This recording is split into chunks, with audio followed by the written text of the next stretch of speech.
Hello and welcome to the Olympic Tennis Centre in Rio. We have a mouth-watering matchup for you to kick off the evening session in the wheelchair tennis as second seeds. And current Wimbledon champions Alfie Hewitt and Gordon Reid start their quest for gold in the men's doubles open here at the Rio Paralympic Games. The British pair will take on the talented Korean duo of Lee Ha-jeol and Im Ho-won in the second round of the competition. Plenty of fans in at the Olympic Tennis Centre. Look at wheelchair tennis here. It's been packed in the early evenings so far. It's the same today. I think it will fill out a little more as it gets later and later and closer to the start time. That's the schedule for the evening session. As you can see there, we start with a men's doubles encounter in the open part of the tournament, and then just following that one we'll have a men's quad doubles as well. In terms of the weather at the moment, it's clear skies. It's a balmy night, 23 degrees Celsius. It's been a wonderful day, barely been a cloud in the sky all day. So it's still pretty warm, despite it being, well, in the early evenings. You can see there the time in Rio on the scoreboard. Just 6 p.m. It's going to be a big ask for these two, Lee and Im, but what an experience it will be for them. Different ages, it's wonderful. You can have such varying ages, but that is the beauty of this sport. Jump on your left there is 43. He's a former world number 11 in both singles and doubles, although has since allowed his ranking to slip down. He's now 28th in doubles. His partner Im, incidentally, is 18 years of age and is still in the singles event. Talented young player. And talking of talented young players, Britain have one of their own. Alfie Hewitt, also just 18, a former junior world number 1. He's now at 13th in singles, 5th in doubles, which is his career high. And he's pairing up with well, one of the stars of the game, Gordon Reid, who won both the singles and the doubles at Wimbledon. These two won the doubles at Wimbledon together. Reid's had plenty of success with a number of different players, in fact, this year in the wheelchair tennis circuit. He is really one of the stars of the sport. We're looking to just guide Alfie Hewitt around in his first ever Paralympic Games. There's Alfie Hewitt, just getting ready, backing out the bag.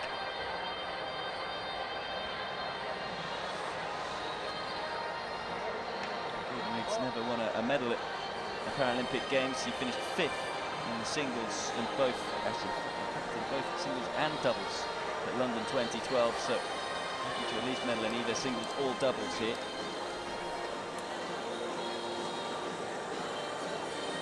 Against the Korean duo, they haven't played all that much doubles together. They were able to win through in their first round against Brazilian opponents, 6-2, 6-2. Been able to take some confidence out of that performance. Take a look at Reid and Hewitt, who are looking pretty relaxed. This is their first match because they had a bye in the first round. They are the second seeds for this tournament. Top seeds Uday and Piffer. Of course, there are 8 seeds in total. And Gerard are the other seeds in the section of their draw right down at the bottom.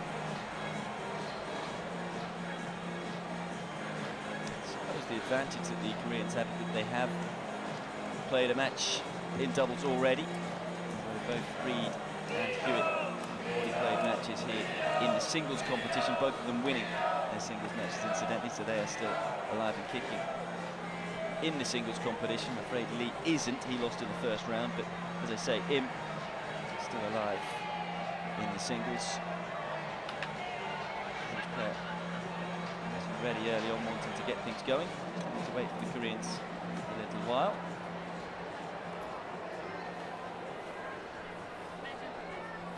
Six balls in play from 7-9.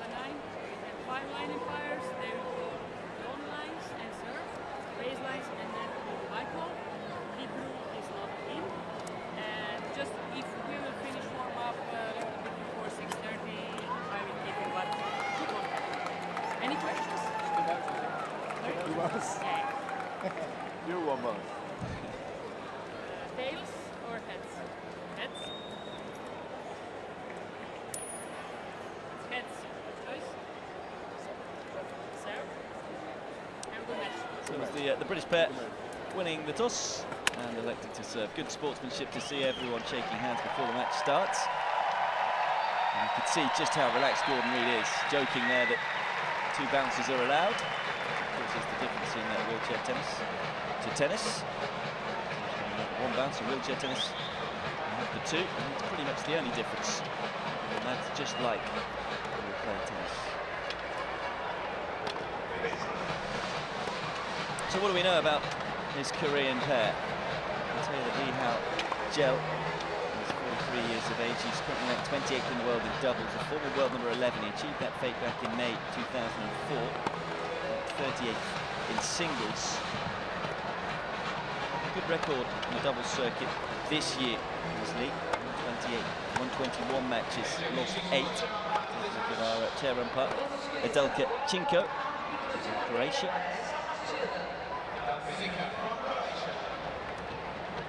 Coming back to what I was saying about Lee, he's had a fair amount of success in 2016, but has been playing with a different partner. He's spent most of his time with O, Togliatti Open as well as the Sri Lanka Open. Also runner-up in St. Petersburg, Colombo, and Taipei. As well in the Nagomdo Open as well, all with O.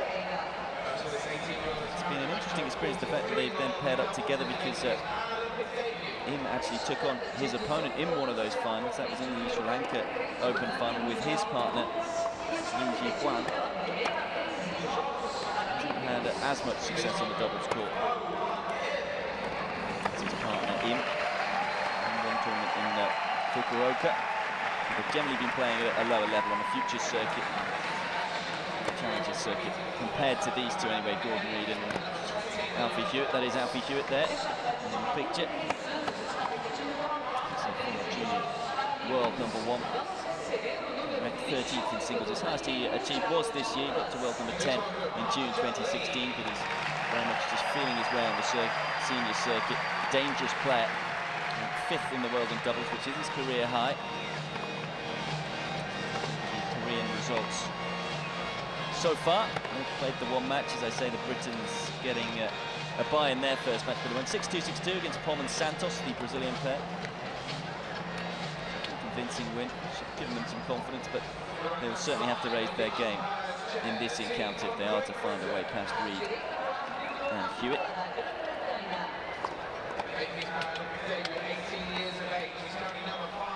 And they've had a bit of success together, Hewitt and Reid, this year. They were able to win Wimbledon, of course. That was their big result, but they also won Brisbane right at the start of the year. They were runner-up at the Australian Open.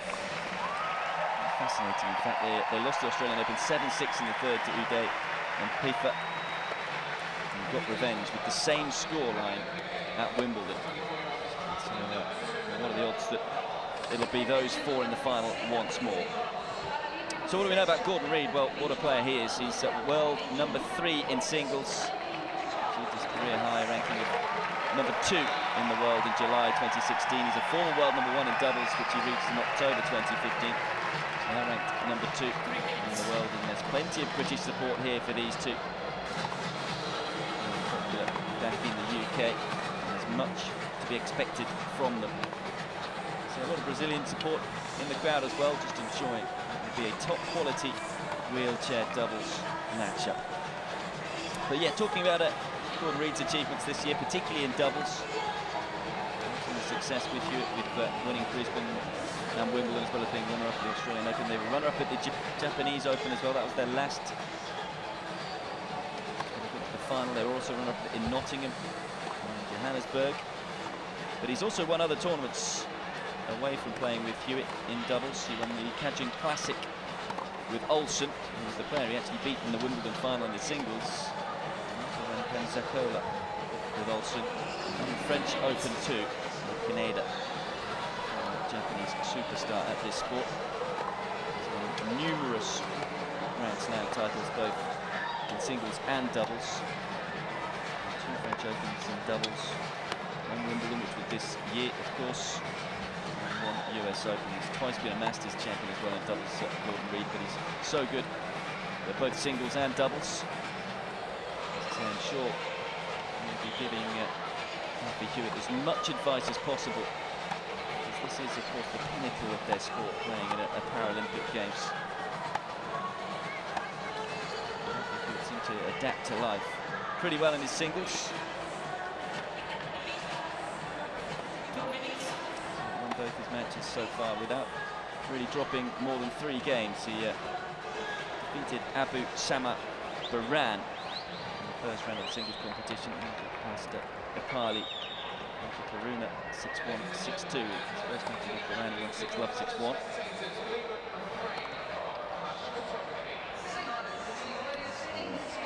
Gordon Reid, he's also saved through the last 16 of the singles, had a bye in the first round and beat Daniel Worley 6-1, 6-2. So they've been convincing in singles. Can they take that form into the doubles? Lee was defeated in his opening round singles matchup. In the third set, 6-1, the Sri Lankan Karuna. Ho had some success. Beat Martin Lesnar of Austria 6-1, 6-3.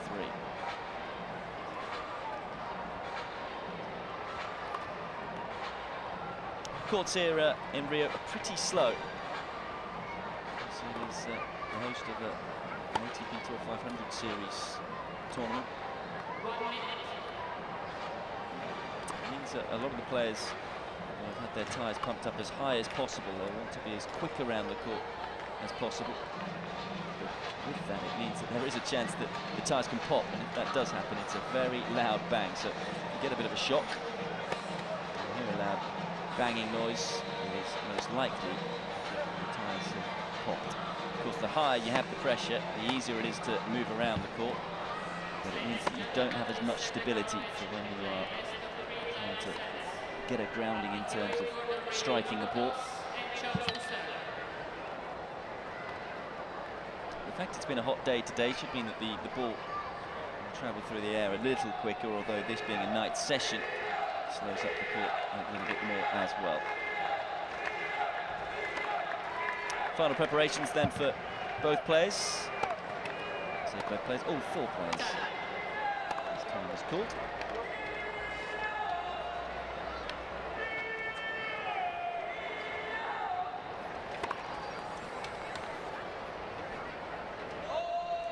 Again, just taking a little longer than their British opponents. There's a big moment for the 2 players. He has played at the Paralympic Games before, finishing 5th in the doubles in 2008 in Beijing. He was also in Athens in 2004 and was at London in 2012, so he's got plenty of Paralympic experience. There's no doubt who the favourite for this second round encounter is. It's Hewitt and Reid. They'll be looking to at least claim a medal here at the Rio Paralympic Games in 2016.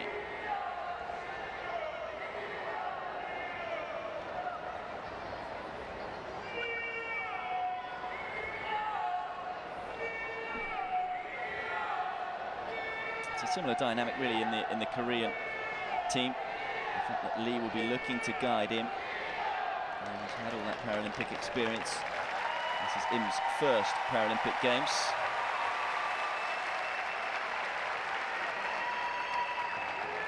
I think it's safe to say not only they're favourites to win, but they'll have a little bit more crowd support. Reid and Hewitt. There's a fair amount of British fans here on the centre court. So here we go then, this second round encounter in men's doubles. As the second seeds, Hewitt and Reid taking on the Korean pair of Im and Lee.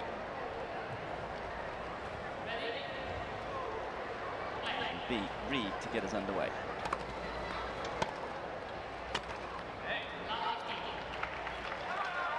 Momentum's so key in wheelchair tennis. You'll see all the players just trying to move into the ball.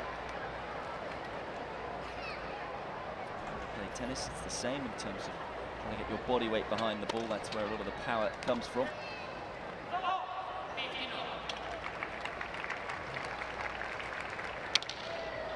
The top players as well, they very rarely will miss a first serve. With a fair amount of slice, although being on these courts, they will put a bit of topspin on it too.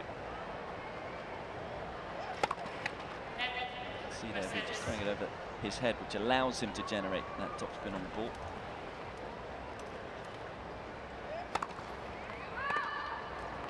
Get enough on it on that occasion. And a second serve.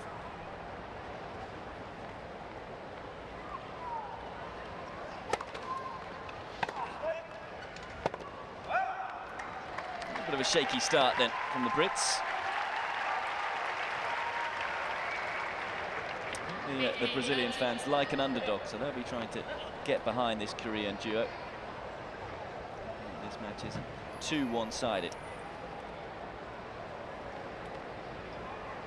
So from the first serve last time that Hewitt was looking to get towards the net. For the second serve, he'll possibly stay back.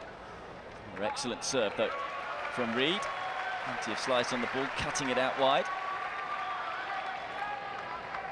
30 all.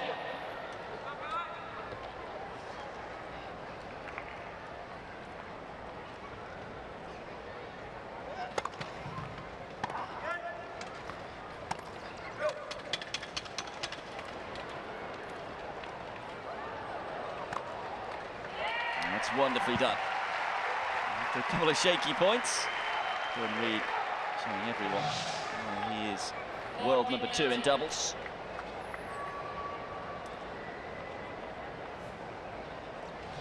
Quickly forward and up to the net.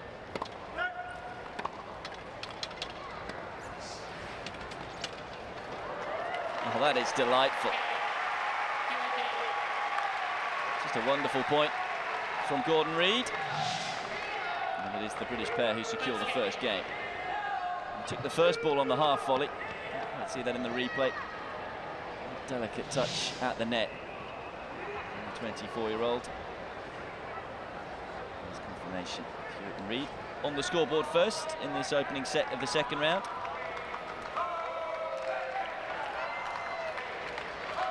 Talked about how slow that this court can be.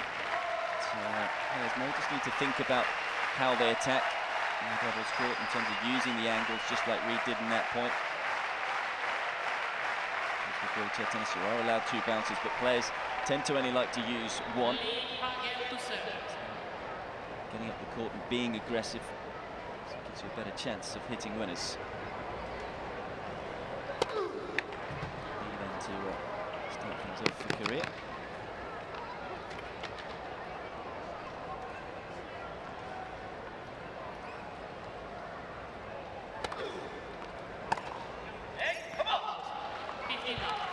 Just a few nerves for Hewitt. Just a couple of balls already. It's understandable for the 18-year-old. Must be a fair amount of nerves for him as well. Interestingly enough, staying well back.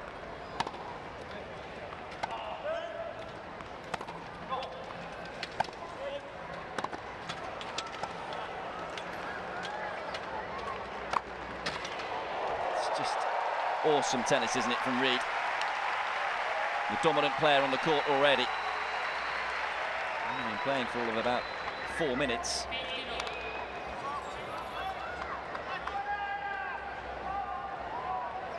Excellent drive volley.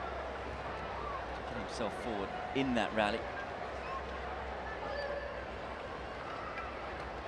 And again, him electing to stay behind the baseline, fearing the return.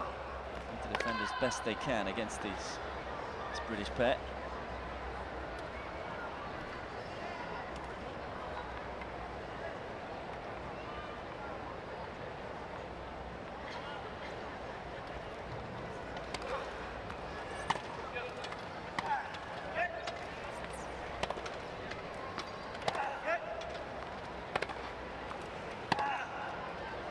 Heavy topspin from Reed, and it was too heavy to deal with Philippe.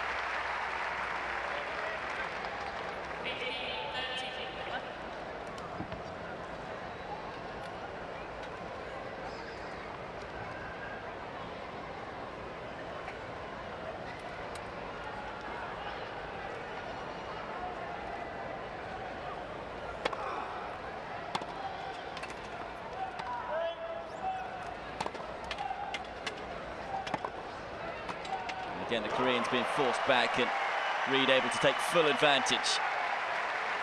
Right on top of the net, angling the volley away. This is the worry. If they get too defensive, it's just going to be easy for the British pair, particularly Reed, to attack and kill the point off. Early break points then for Team GB.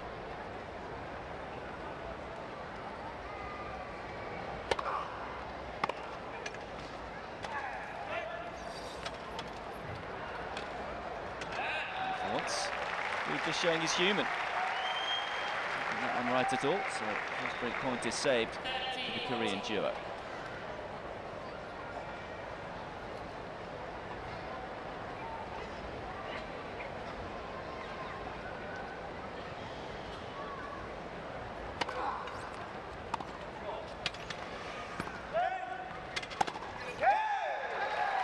A slight bit of confusion there between the British pair. And a shout of joy from Lee. So his experience will no doubt be invaluable in this matchup.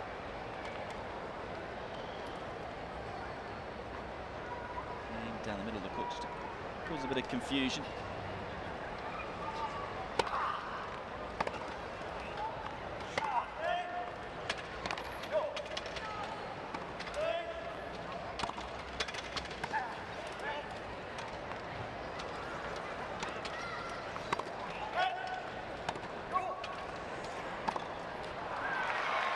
It was a better rally all round. This time the British pair just outlasting their opponents, in with the error. It's a third break point.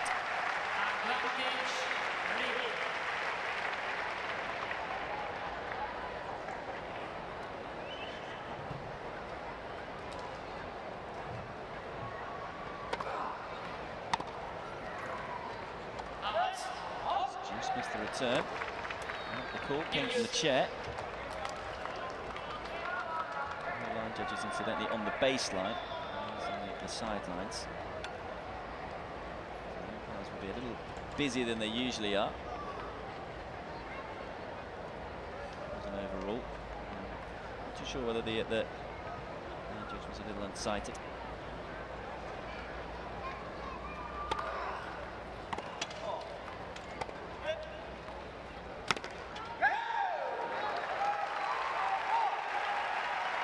It's a very defensive setup from the Koreans, but so far it's working. They're making the British player play a lot of balls, looking to frustrate their opponents and save those 3 break points. They've got a game point of their own.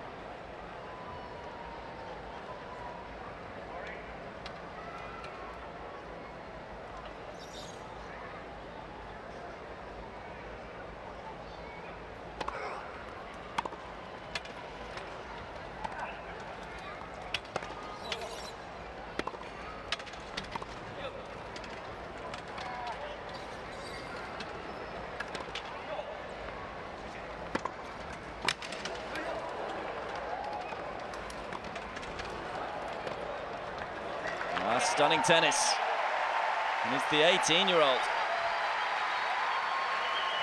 They'll get a lot of joy and confidence from that. Out-rallying Reed. Forcing the world number 3 backwards. Coming up to the net quickly. Bouncing on the forehand. Excellent play. And what it means is the Korean pair are on the scoreboard. 3 game points, 3 break points I should say. Moving things up in this opening set. Hewitt to serve next.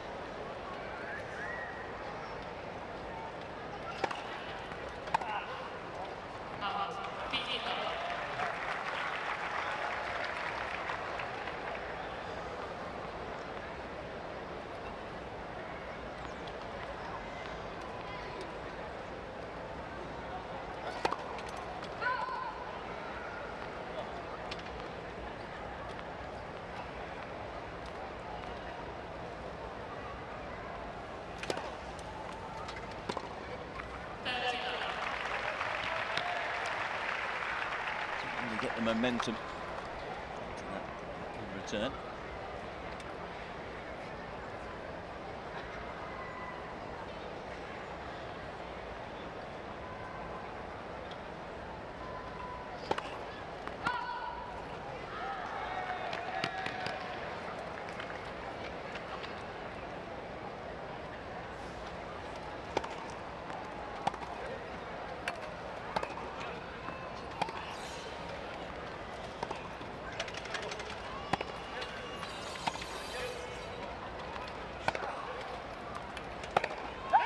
Again, the Koreans doing superbly well.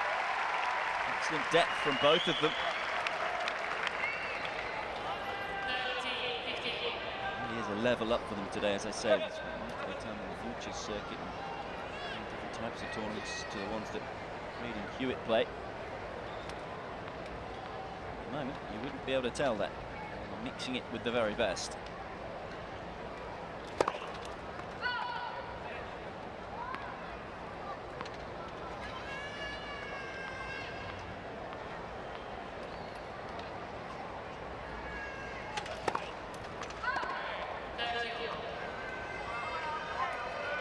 Maybe a few nerves still for Hewitt. Double fault.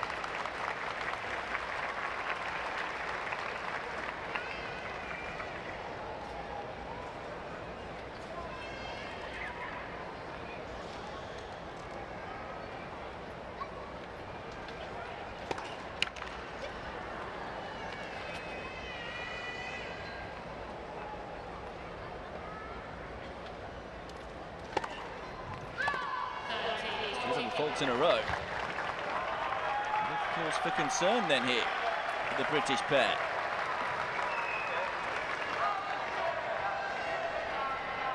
It's a break point for the Korean duo.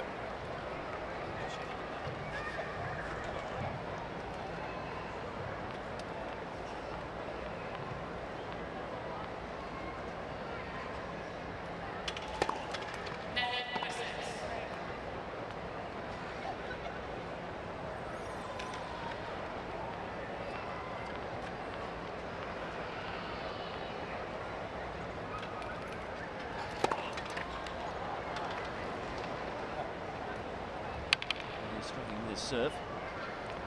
Going long, just over-adjusting that. Some pressure on this second serve. It was a good second serve.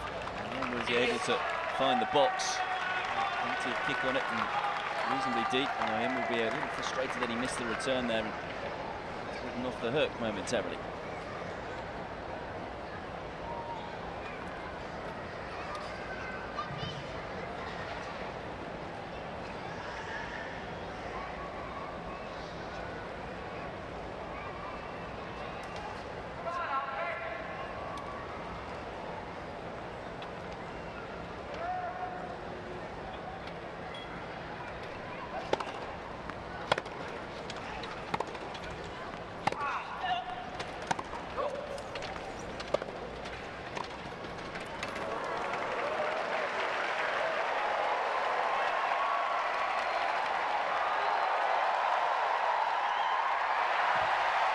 It's a sensational rally. I have to say the Korean duo did well to stay in it for as long as they did. But in the end, the British pair able to find a way past. Better from Hewitt. The wrist snap on the smash. Really all the play before the smash is what brought them the point.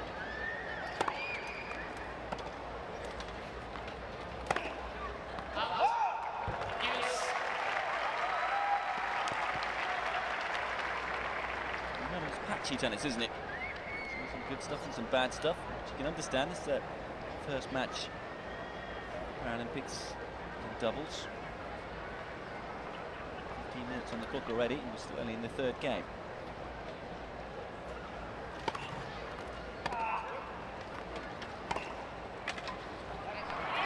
Yeah, saw the gap and took full advantage of it, did Hewitt.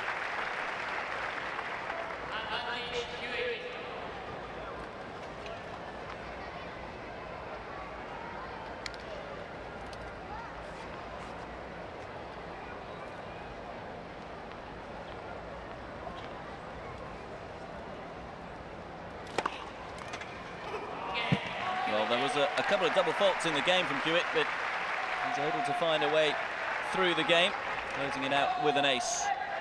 First ace of the match.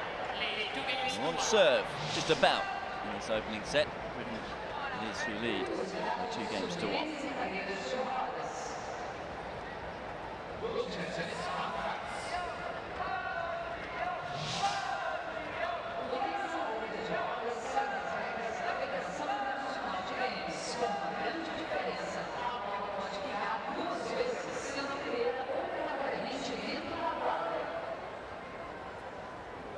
Wheelchair tennis follows the International Tennis Federation rules of tennis.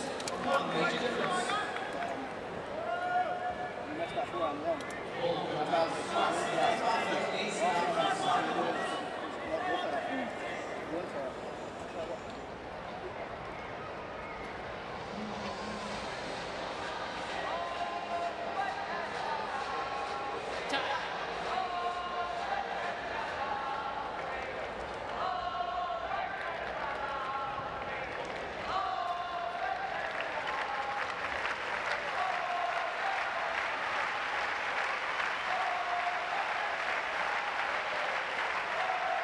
The crowd really getting involved here on centre court. It's been an entertaining start. Both pairs have had at least one break point. Just wonder though how long the Korean pair can stay with the British duo. In to serve.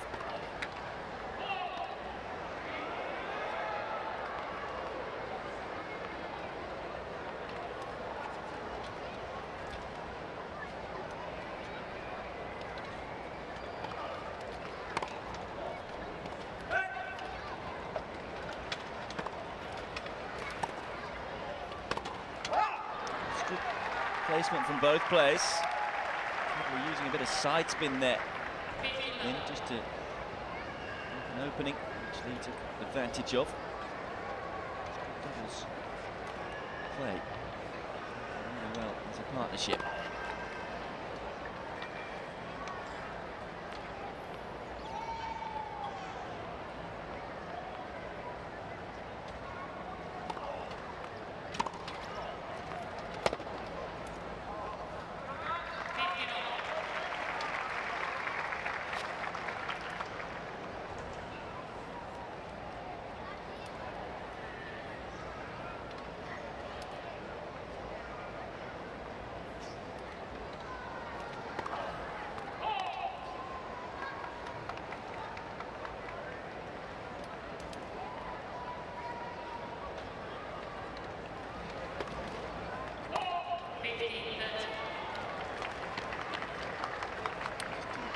Brush over the ball enough there.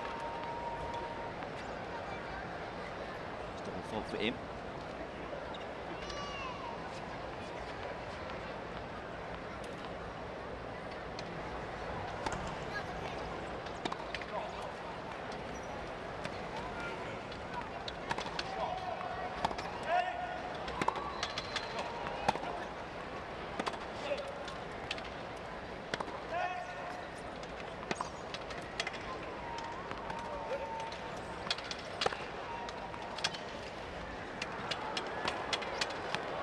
Excellent aggressive tennis from Alfie Hewitt. Patient play initially from the British pair. And Hewitt unleashing on the ball. Not very early, taking all the time away from the Koreans. Same situation as they were in Lee's service game, up 15-40, so 2 break points. Can they take advantage of one of these two?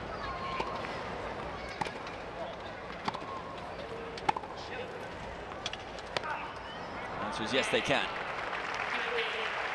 have to say the Koreans have made a good start to this one. They're forcing the British player to play some super tennis. And that game, more or less unforced errors from Hewitt and Reed, and that ensures that they have been able to break and now lead by 3 games to 1.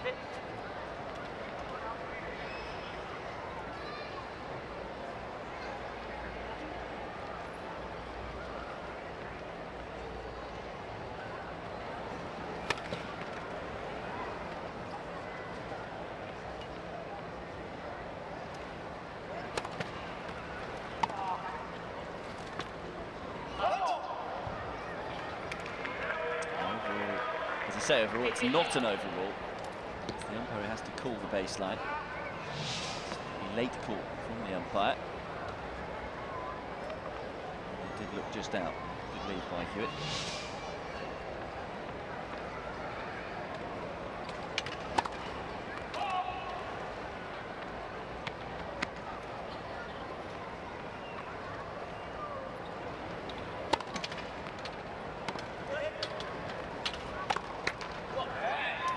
Caught in two minds there, Reed, as to whether to take it on the forehand or the backhand. Opted for the backhand and got in a bit of a muddle.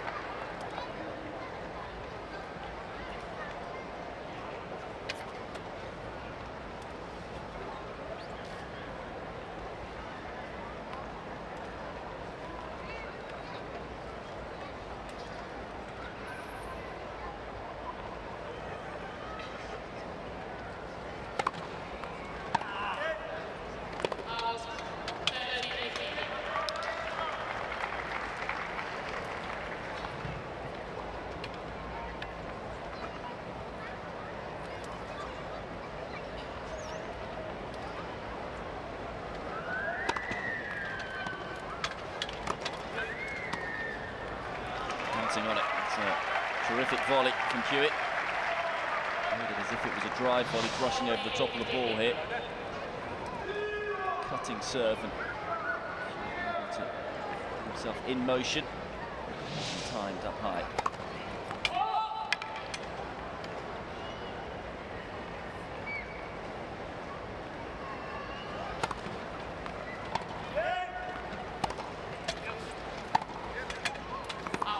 Overcooking that backhand lead. And after a slow start, the Brits are looking good. And consolidate the early break. And they lead by 4 games to 1.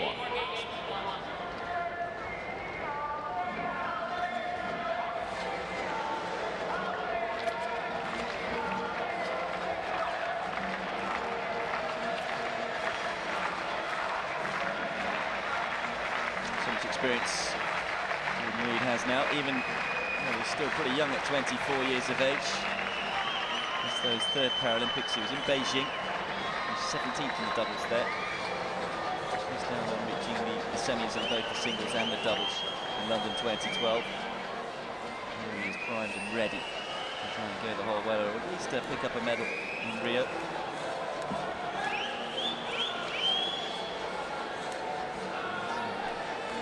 It's part of the West of Scotland Wheelchair Sports Club. Ross. Still work with him.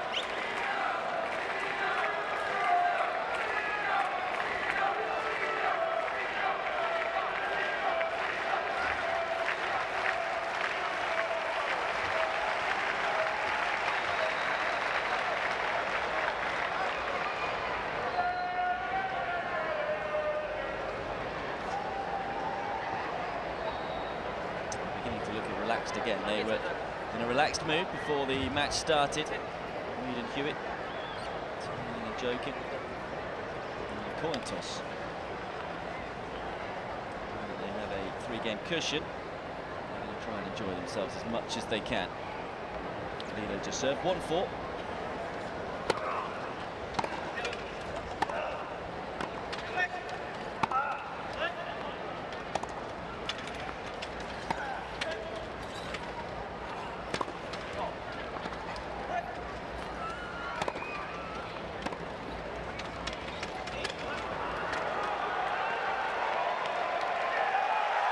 Delicate shot from Reed, but I'm not sure tactically it was the cleverest. He's a good mover. He's into this in a flash. Able to crush up the back of the ball on the topspin forehand. Strike just inside the baseline, and he is really up for this one. The 18-year-old is learning a lot, but also learning a lot about his game. Compete with the best of them.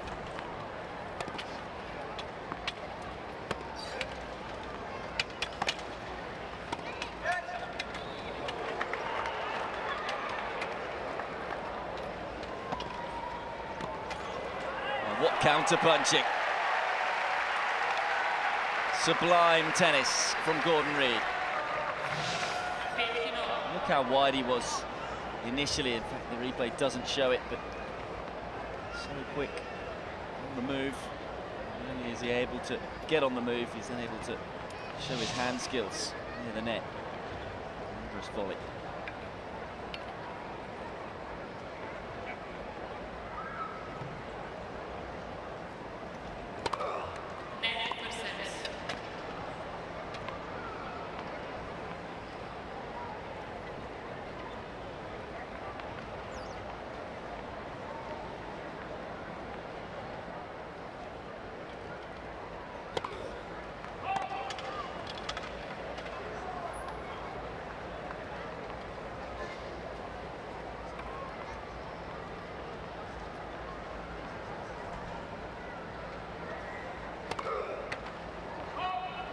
Unfortunate, it's the top of the net and goes long.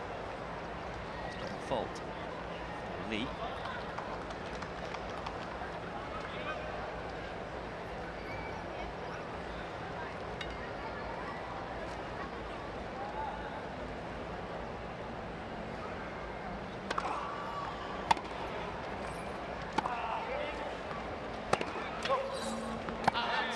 Just pushed that one long, Hewitt.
It was a rally that had a bit of everything. Fine tennis all round. Each player contributing to that point. He was able to do the business at the end of it. Going between Lee and Im. So it's another break point for Hewitt and Reed.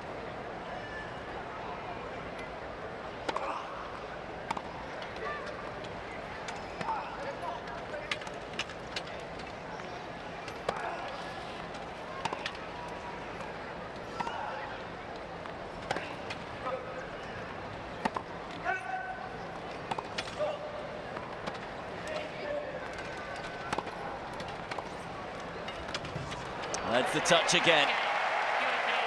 Beautifully done. I do feel whenever he gets near the net, and if he can then get near the ball, it's almost guaranteed the point will go to the British pair. They break again and lead by 5-1 first set.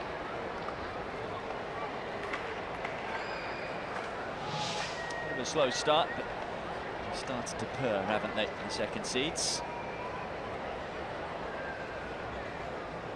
See there, just Im in the background, appreciating this type of quality at the net. Number 2.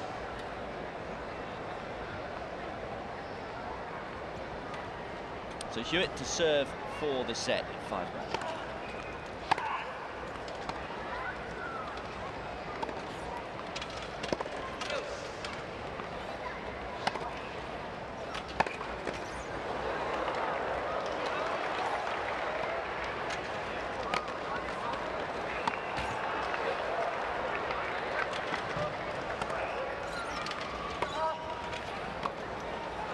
Oh, he's missed it. It's a shame. Great defence from both Hewitt and Reed.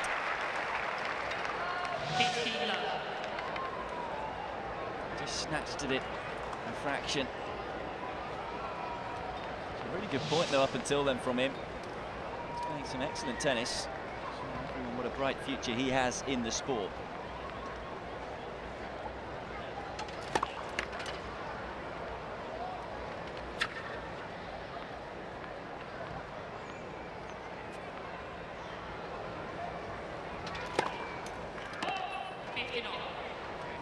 fault for Hewitt.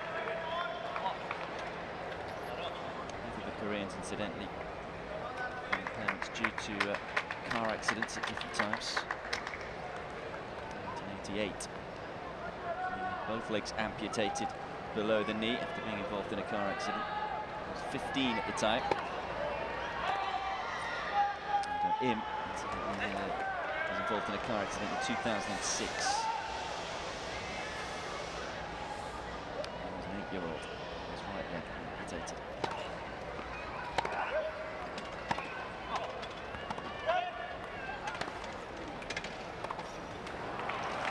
Vicious spin on the ball from Reed.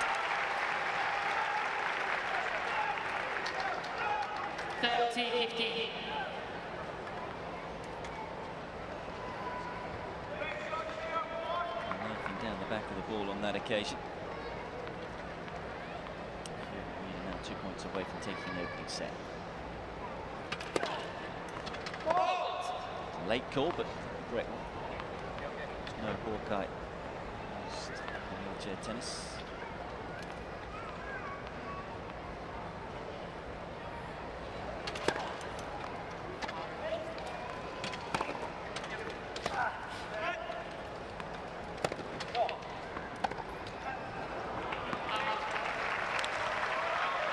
Good depth.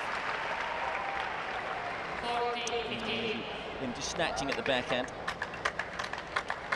So 2 set points for the British pair.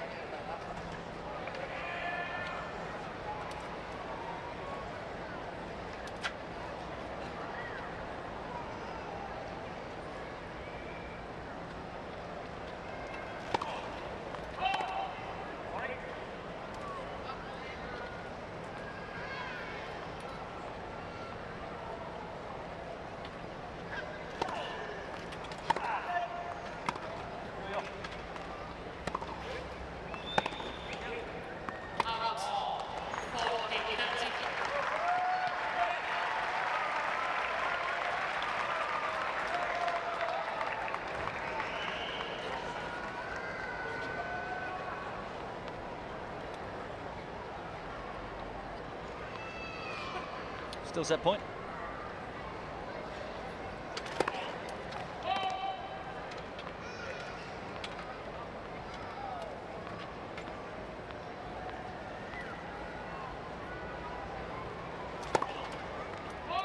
Again, a double fault for Hewitt. Second of the game. Fourth this opening set. Just a bit of anger out on the ball there.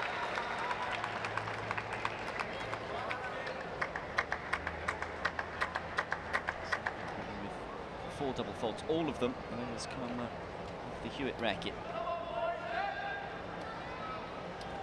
Whether he'll adjust the first serve and maybe roll the first serve in, take a bit of pace off it to correct.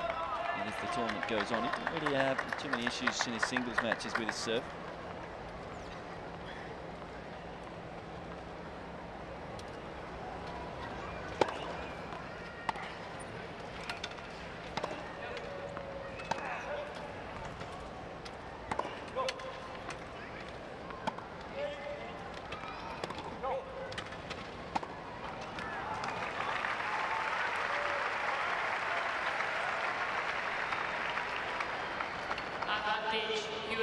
Third opportunity then to get over the line in this opening set.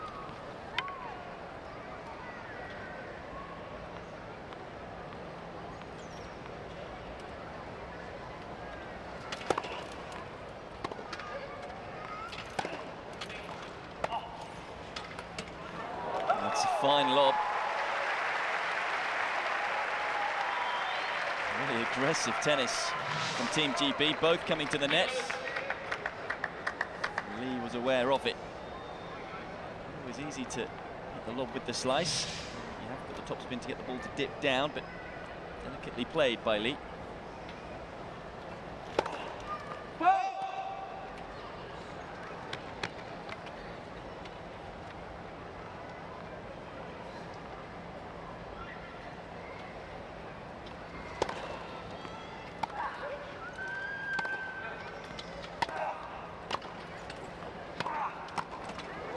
Right on top of the net. solid as a rock at the front of the court, Alfie Hewitt.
Oh, what a winner. And what a way to close out this first set. Fabulous rally all round. And it secures what was a fairly convincing first set of tennis for the second seeds. It is Hewitt and Reed who have taken the opener in 37 minutes by 6 games to 1.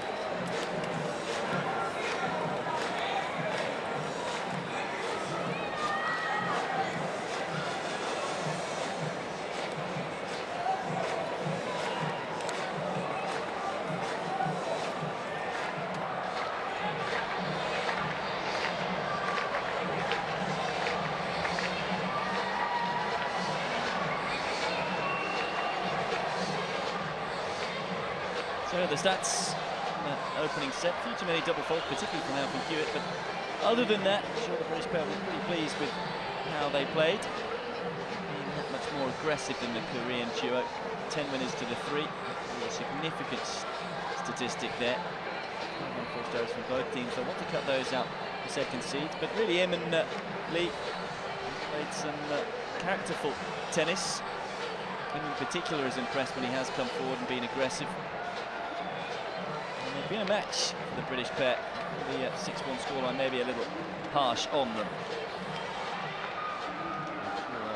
Hewitt and Reed were pretty happy with how they performed in the opening set and looking good in the second set. So work to be done for Lee and Im.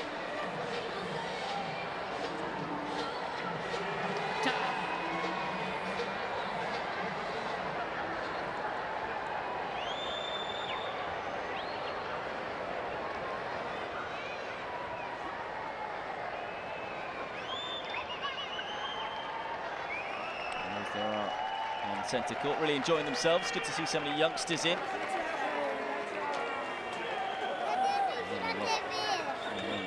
Wheelchair tennis players, that's for sure. It's been an entertaining encounter so far. This is a second round matchup in the men's doubles in the Open tournament. Most of the fans here are Brazilian, but there's a fair few Brits here too. My heart, Gordon Reed. Just reading the T-shirt, that wasn't my opinion.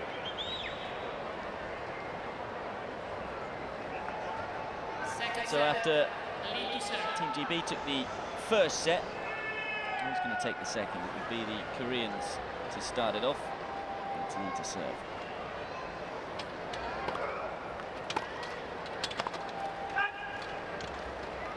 A little funky spin on the ball. Goes away. In general is pretty slow. It's tough to hit the clean winner, particularly from the back of the court.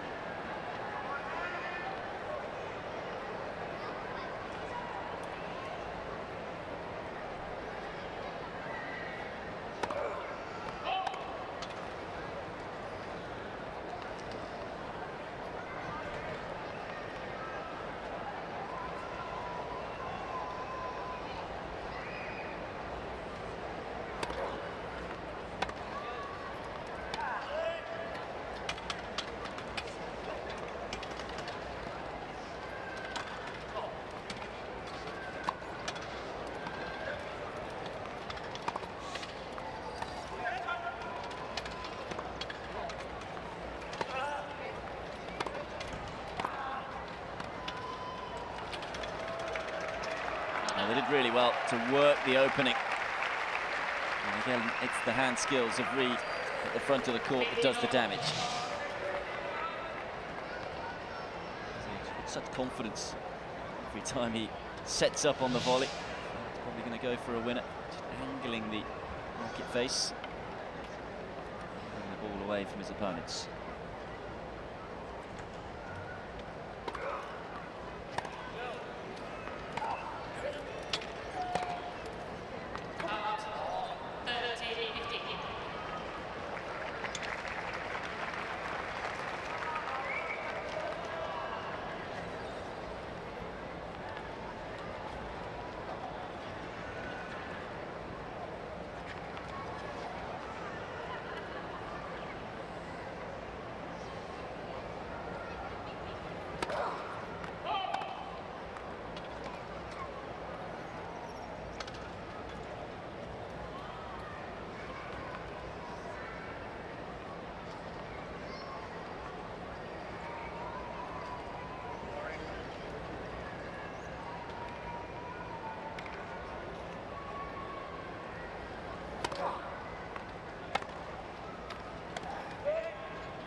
Clever slice. So the reason it was clever, it was down the middle of the court, taking the angles away from the Korean team.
Too good. To say early in the rally, it was great defence from him. But again, the racket is like a wand at the moment for Gordon Reed when he's near the net. Being able to put the ball wherever he wants to.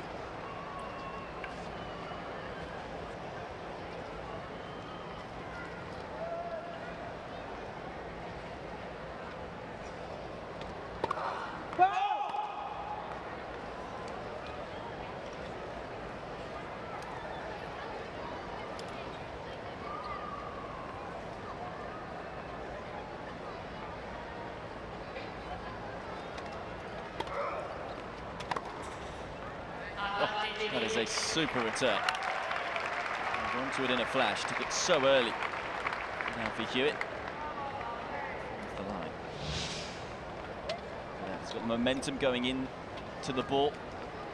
Using that momentum.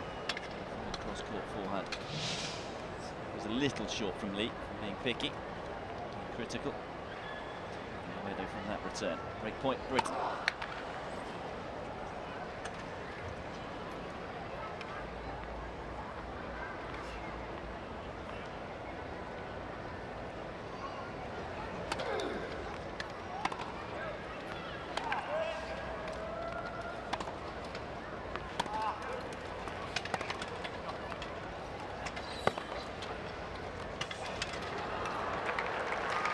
Beautiful tennis. This time it's Hewitt who shows his touch at the net.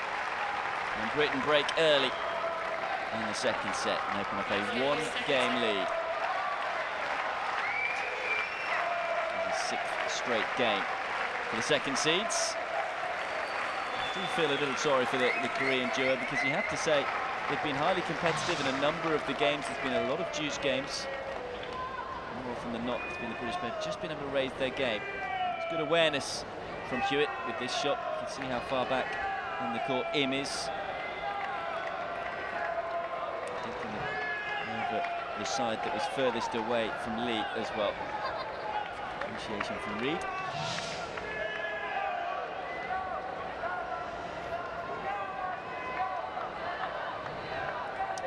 This is their first match in the doubles competition. They've got a bye in the first round. Kim and Lee defeated the Brazilian duo of Pom and Santos. The 8 seeds of Denay and Gerard in their section. That's the Belgium duo.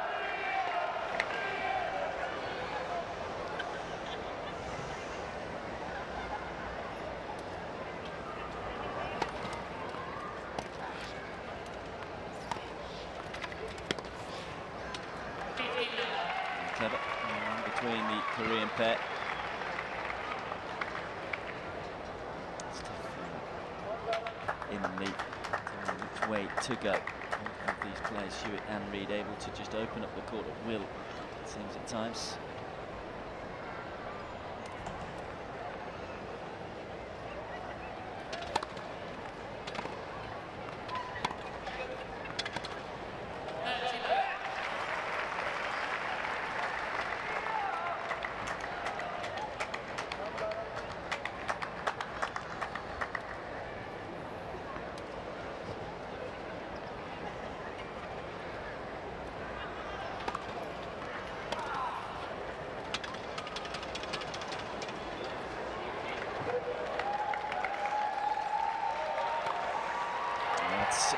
So good. Great teamwork from the British pair.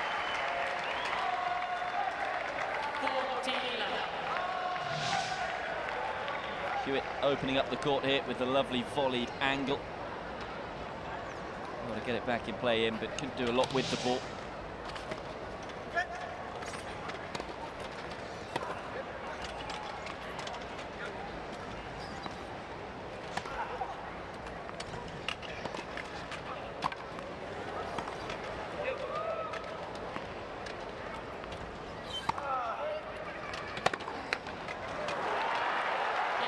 Oh, everything going for the British duo right now.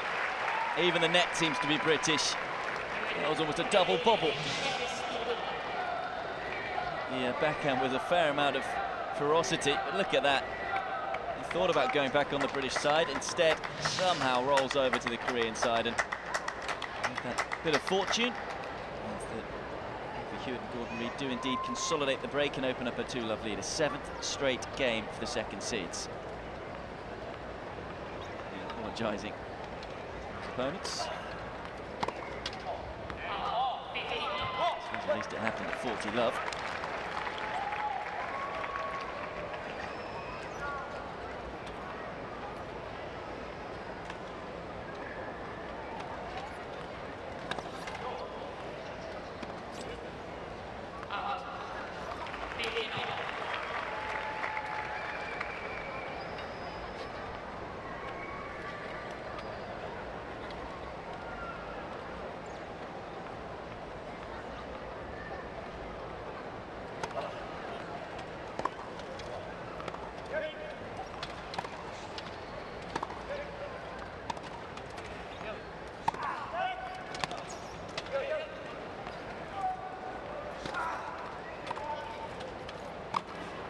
Got there in the end. Tidy, aggressive play from Lee. Again, this Brazilian crowd getting behind them.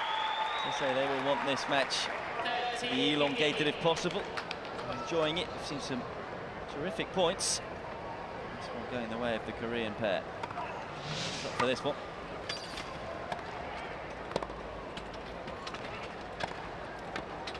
And for once, Reed not able to control the volley.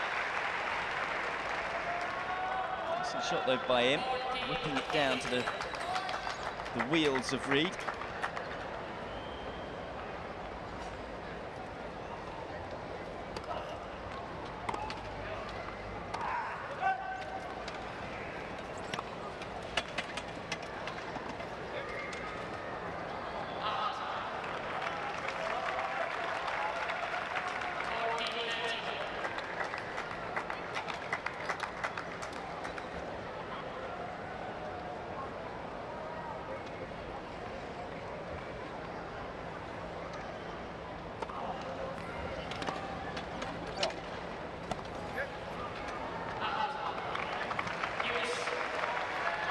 Can't stop the rock, can they? Korean duo.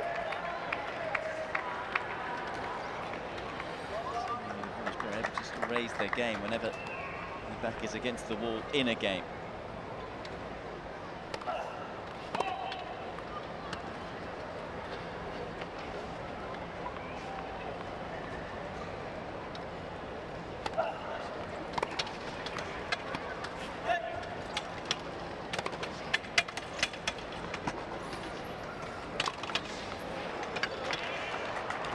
A special volley,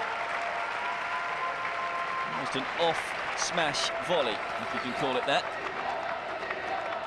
Tornating the wrist, dangling the ball away from the high point. And again then, for Team GB.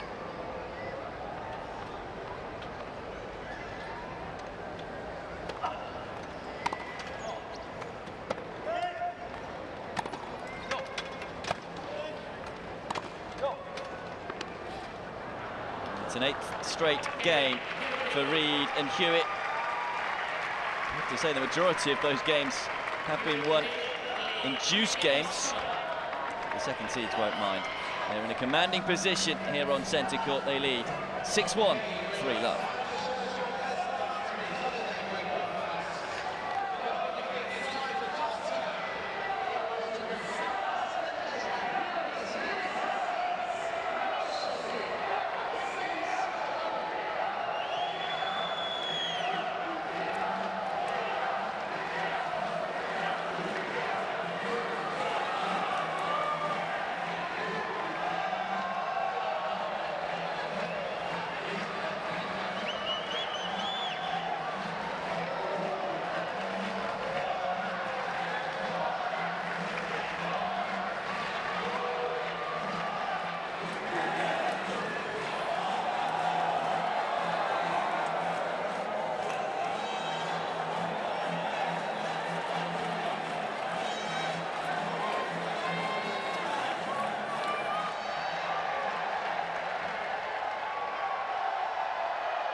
Mexican wave going around centre court. As I say, it's been pretty packed every evening so far at the Olympic Tennis Centre. Those that are here are thoroughly enjoying this match, no doubt about that. It's been really entertaining. Both a little one-sided, but the scoreline does flatter the second seeds so far. The players are happy to continue with the Mexican wave going around the stadium. I say the players, but I don't think Lee is. He's wanting Hewitt just to wait here. It's taking a little while to settle down, but you can understand them looking to enjoy themselves. Hewitt to serve at 3-love, second set. Key thing to watch here for the 18-year-old is he can cut out these double faults. He had 4 of them in his 2 service games in the opening set. And there is another 5th double fault, the 18-year-old.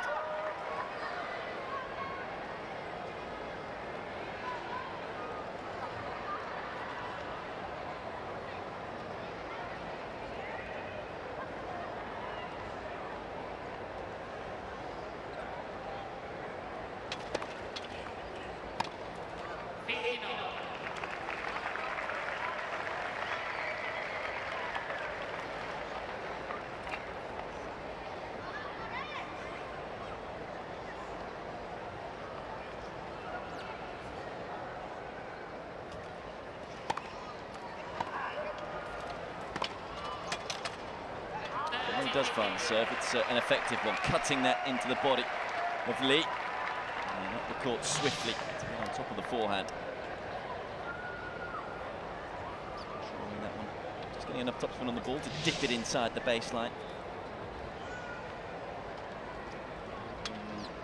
A more aggressive pair, haven't they, which is to be expected.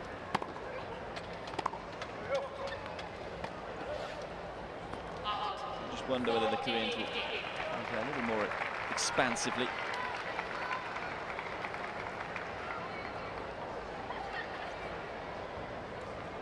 done too much wrong, really, in terms of expectations of the pair.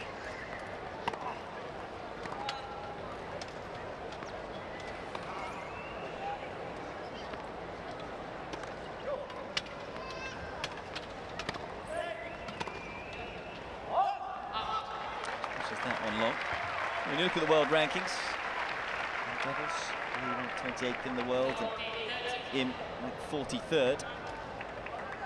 These two players are ranked inside the world's top 5 in doubles. It's going to be a tough ask, but how many times have they got the game to juice? I have to say there'll be a big cheer if they're able to win one of these games. I feel they're deserving of that.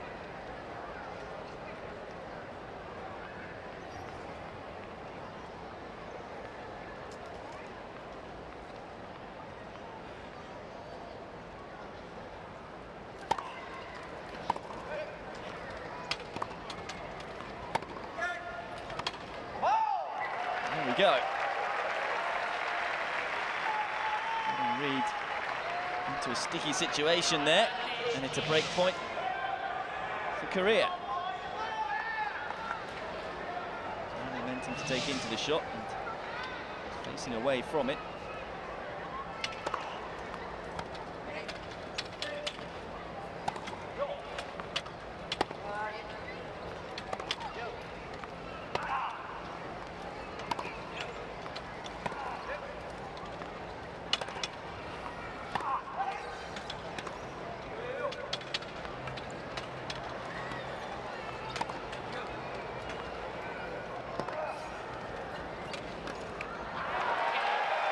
Well, the netted backhand volley means that the Korean team do get on the scoreboard.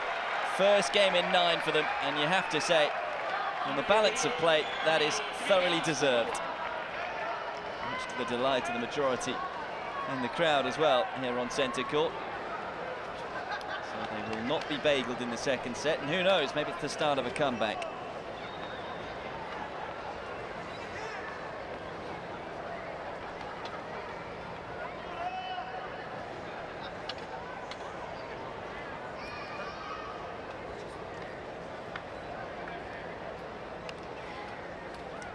They'll be a little more aggressive, and so a bit more aggressive in the back end of that game.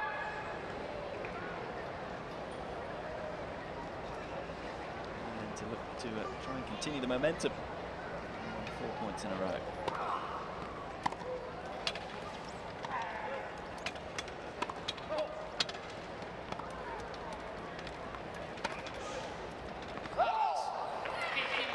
Five points in a row.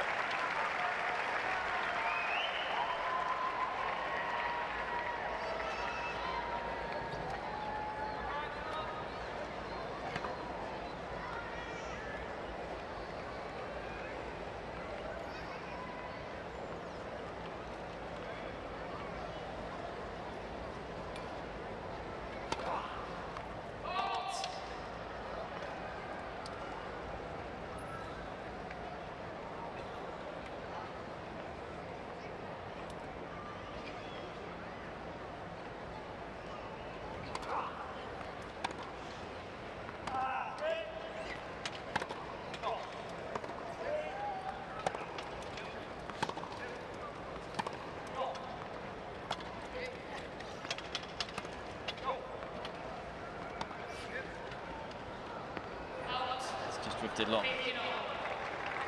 Don't want to point against them then. Be careful here. Couldn't read of complacency. Tennis in particular is a sport that's so often about momentum. You have to pick it up again if you've lost it.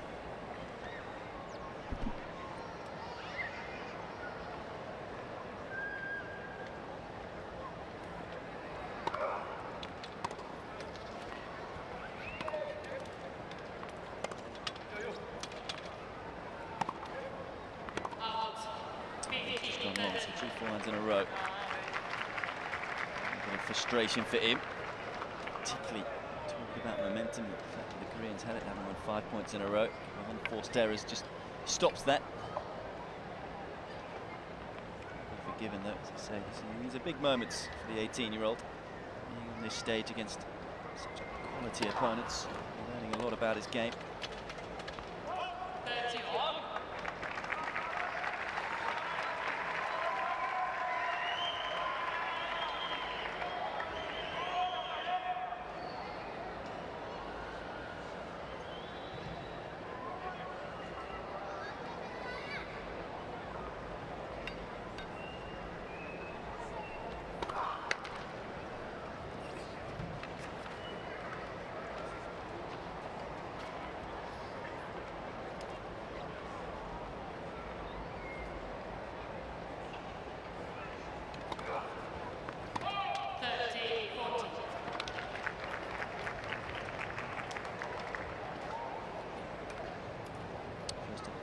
Set for Korea, third of the match. It could be a costly one. Since you and Reed, you have another break point.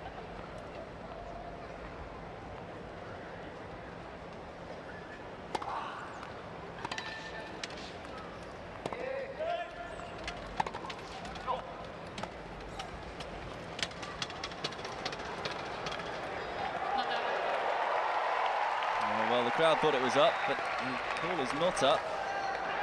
Play continuing, and the volley missed by him. Don't think anyone heard the call from the umpire. Nice to see that reaction though from the 18-year-old. Still enjoying himself. What that point means it's another break of serve for the British pair. It's a nice reaction. Important for him to enjoy himself, no doubt about that. As I say, playing against two of the world's best doubles players. But it is Britain who extend their lead in the second set. Another break of serve for them. Hewitt and Reed lead by 4-1 in the second.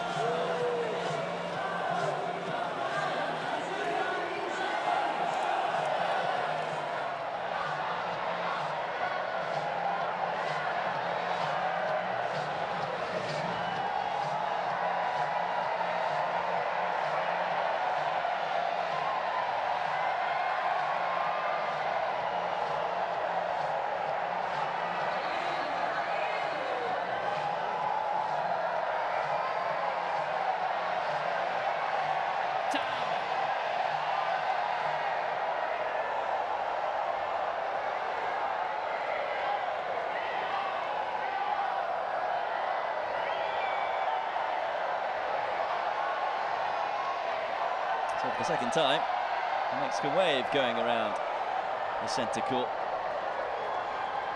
As I say, this crowd has been entertained. It's been a really absorbing match in this men's doubles encounter.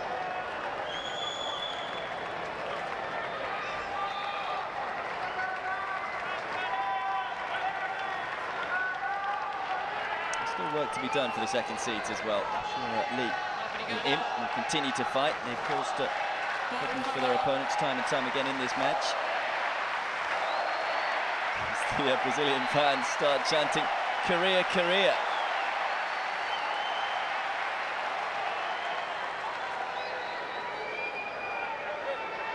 It's a festival atmosphere. What a fun.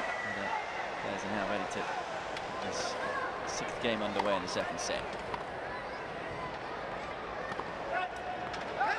That's a fine shot. That's only going to add to the atmosphere.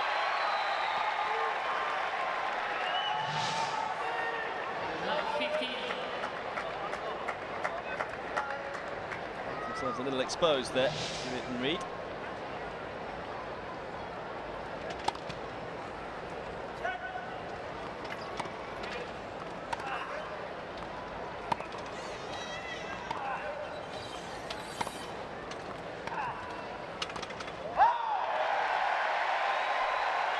I think every point that goes Korea's way is going to be cheered to the rafters. Just mistiming that volley.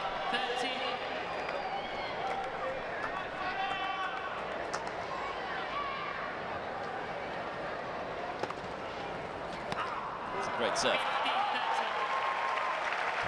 What it's also done is that the British fans that are here, they're now making more noise too every time Britain win a point.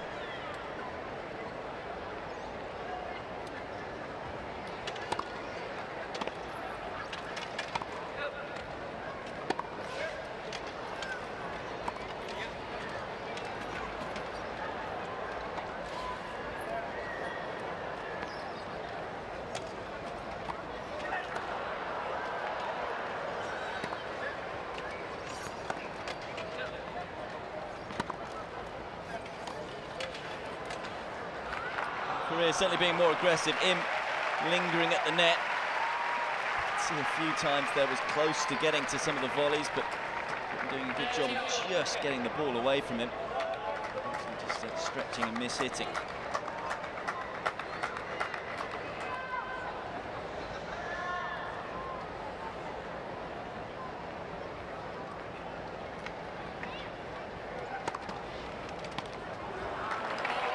Clever serve from Reed, cutting the ball away from his opponent. Hits around the side of the ball and then spins away from Lee.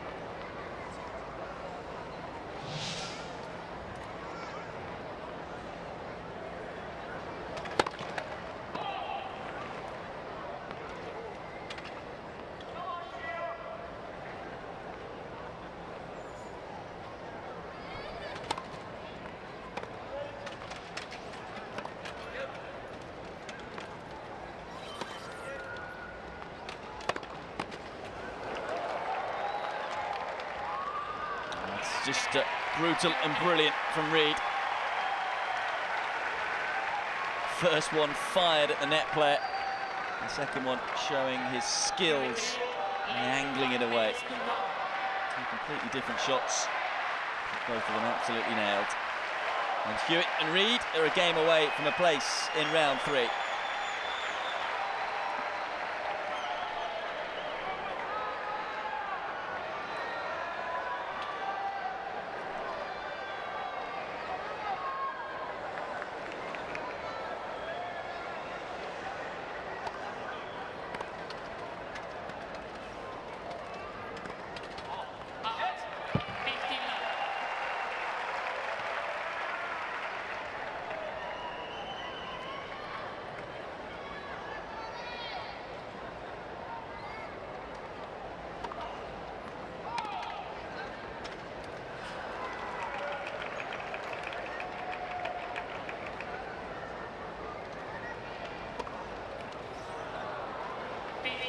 Again, the crowd didn't fall for him.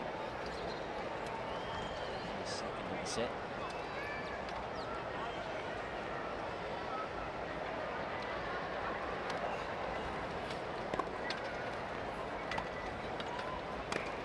Oh, he's just missed it. That would have been some shot.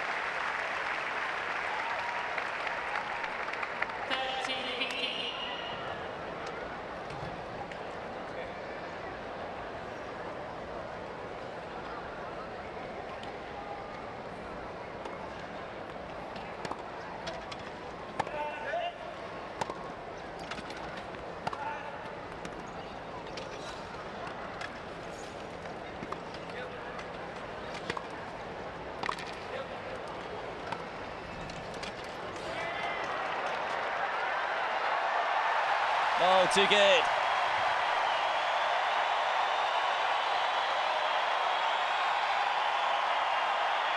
And listen to the noise. He's enjoyed himself, hasn't he, this evening, Im? That one he can take home. He may not take home the win, but he's had some fine performances in some of the rallies in terms of some of the shots he's been able to hit.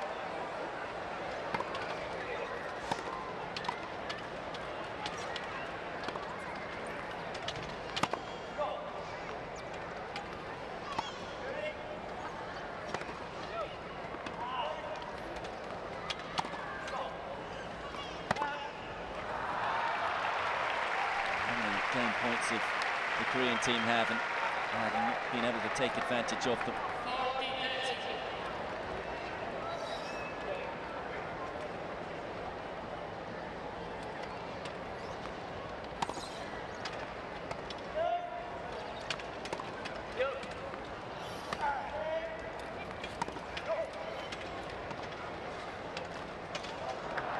Just undercooking it. And Korea get a second game in this set. Still fighting, Lee and Im. That is brilliant. We're still a game away from taking the match. They lead by 5 games to 2.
He's had some spirit, Im and Lee.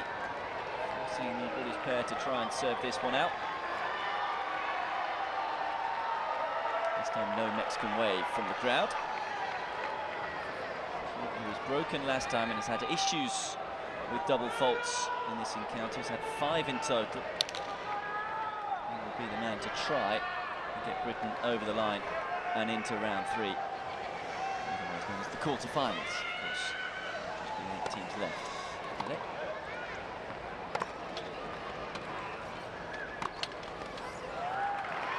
Good aggressive point. He's been deadly at the front of the court.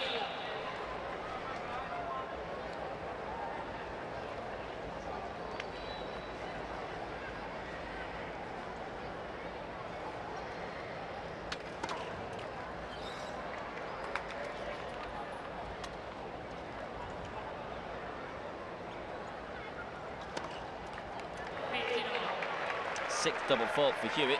That's something he'll want to correct going forward, if, of course, they do indeed go forward. They're not there yet in this one.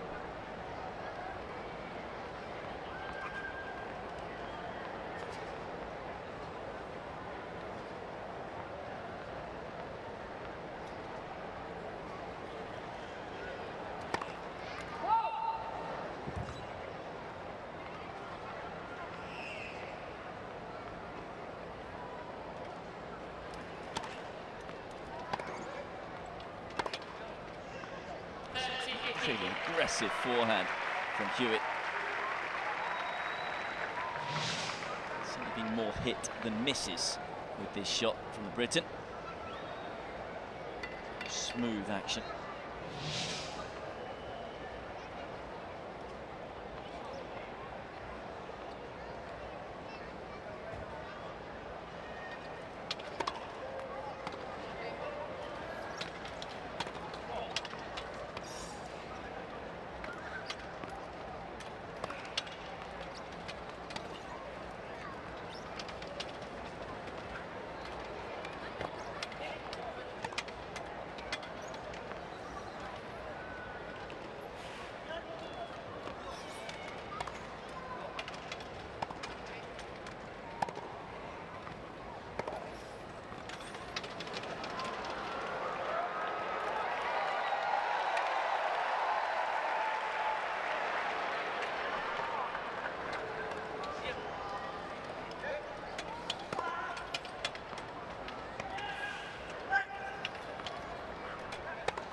Oh, it's an incredible point. It's a shame to end on an error. But what defence at times there from the Korean team. Hewitt as well with one get that quite sure how he got back in play. Understandably, both Korean players looking a little bit weary after that one. They are fighting hard.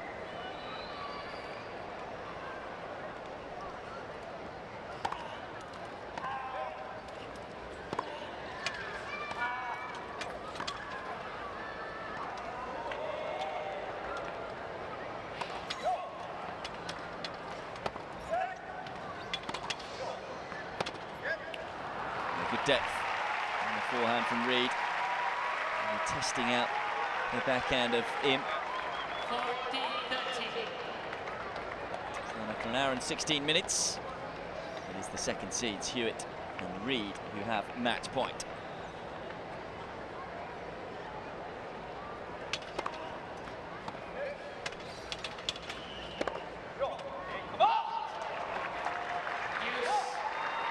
It's a little awkward on the backhand there, Hewitt.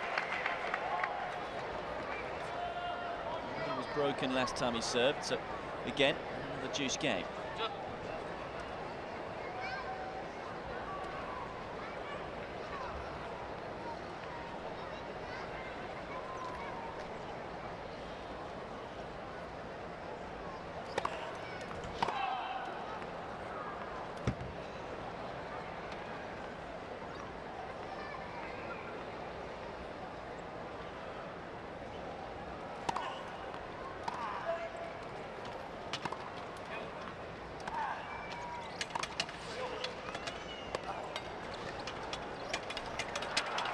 exceptional tennis.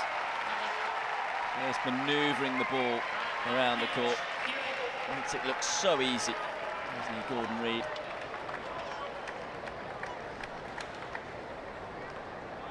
Match point number 2.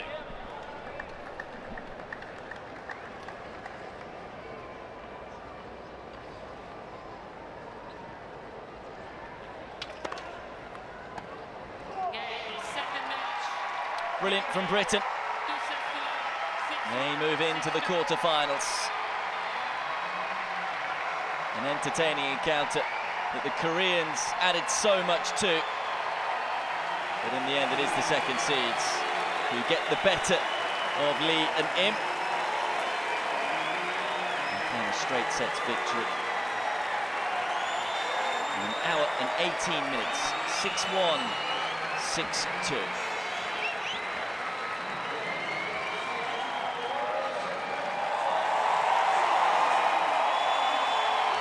Taking the appreciation of the crowd, who, for the majority of the match, of course, were getting behind the Koreans. They wanted to prolong. It was a really entertaining match from start to finish. You can understand that. But it is Hewitt and Reid who make their way through to the second round. Or at least make their way through, I should say, to the quarterfinals, winning the second round. 6-1, 6-2 in an hour and 18 minutes. Still plenty to work on. I'm sure they'll dissect and discuss certain aspects of the match, particularly Hewitt with the double faults. 6 of them in total. So just confirmation of the scoreline there. 6-1, 6-2 in an hour and 18. Im and Lee, particularly Im, will take a lot from that match. The 18-year-old was able to mix it with the very best in the business for many points. Lee's still showing that he's got it even at the age of 43, but really they're a class act, this British duo. Come here looking for gold, and I certainly feel they've got the talent and the attacking capabilities to open up the court against anyone.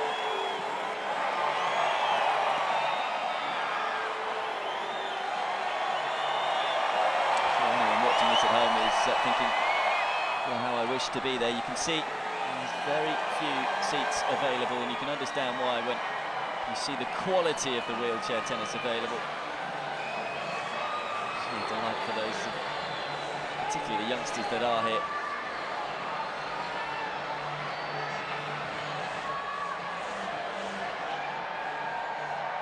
Of course, the players enjoying every moment of Vic 2.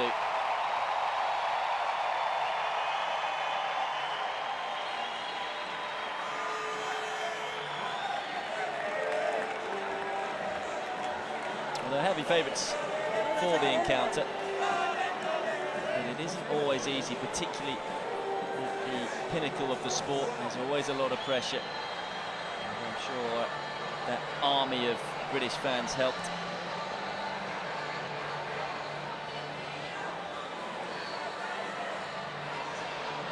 As I say, there are plenty to be proud of, though, for this Korean duo. Im in particular, I'm sure, will be back in 4 years' time in Tokyo. It is Hewitt and Reid who move through to the last 8, winning 6-1, 6-2 against Im and Lee.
It's small, man. It's small. Yeah, too small.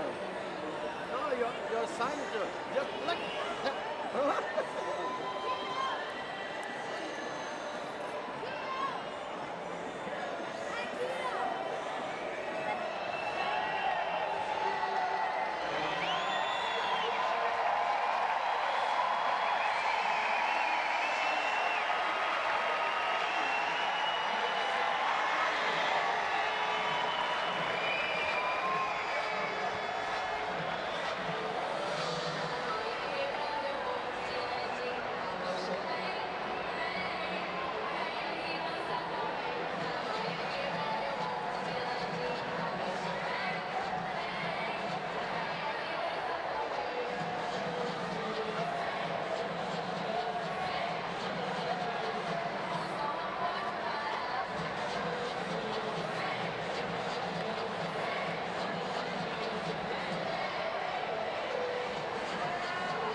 Well, the match statistics then from that encounter was the British pair who were a little more aggressive, as you would expect, being the second seeds.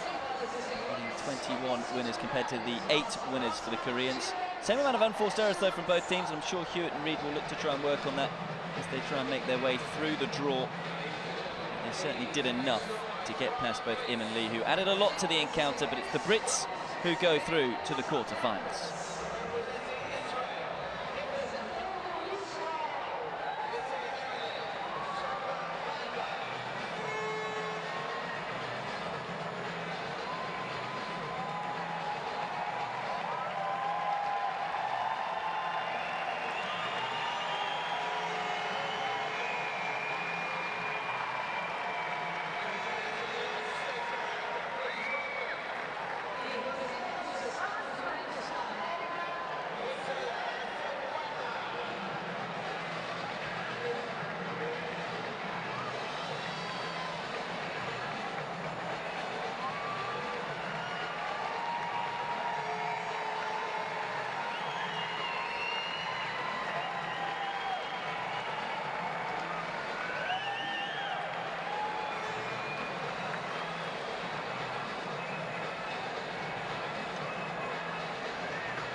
Well, hello and welcome back to the Olympic Tennis Centre. Centre court is our focus, and as you can see there, night has fallen.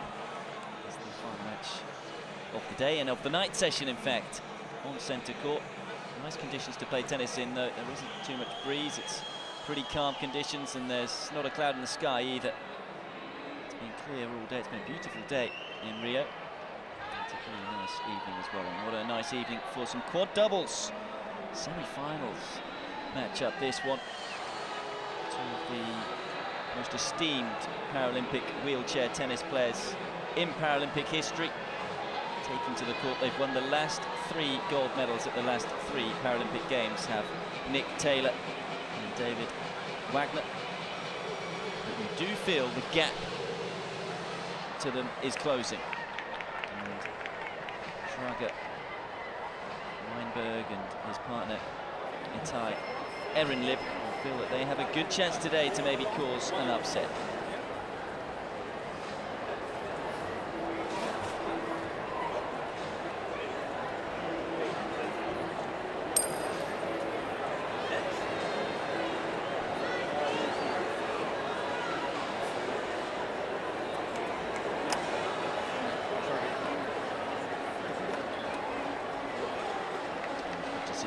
Sportsmanship before the match starts.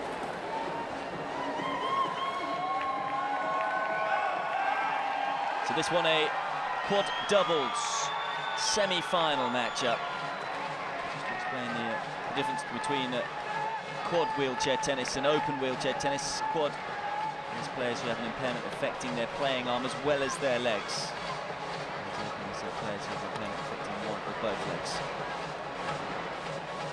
Players, of course, are allowed 2 bounces in wheelchair tennis compared to the 1 in able-bodied tennis. They don't get much better than these 2 in terms of a doubles partnership, as I say. David Wagner and Nick Taylor have an illustrious history in this tournament. We look at Sriram Gokhale, who will be the chair umpire to look after this one.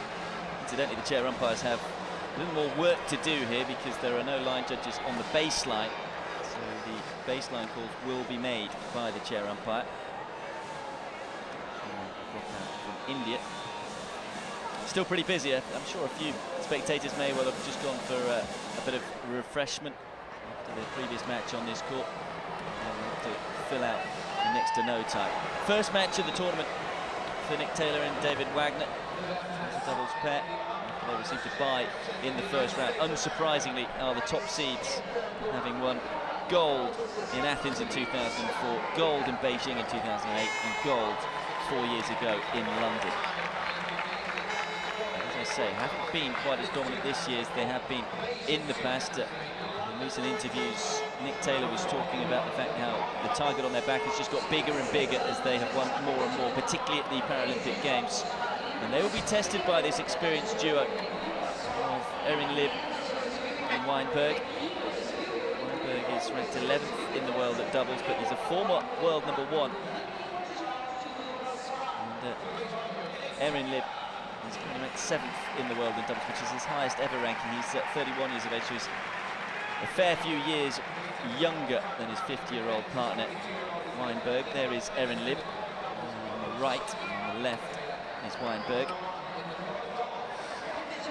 But the pair were able to get the better of David Wagner. And on that occasion, his partner Cotterill at the French Open winning 7-5 in the third. So they have belief that they can beat this duo. And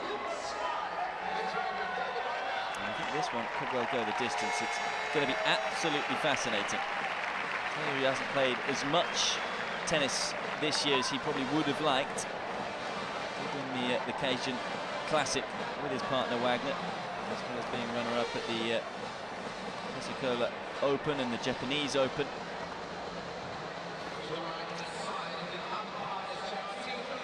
And look at his win-loss record in doubles for the year. 27 wins, 4 losses, which isn't as strong as it usually is year on year. As I say, he's ranked 4th in the world now in doubles, 18th in singles.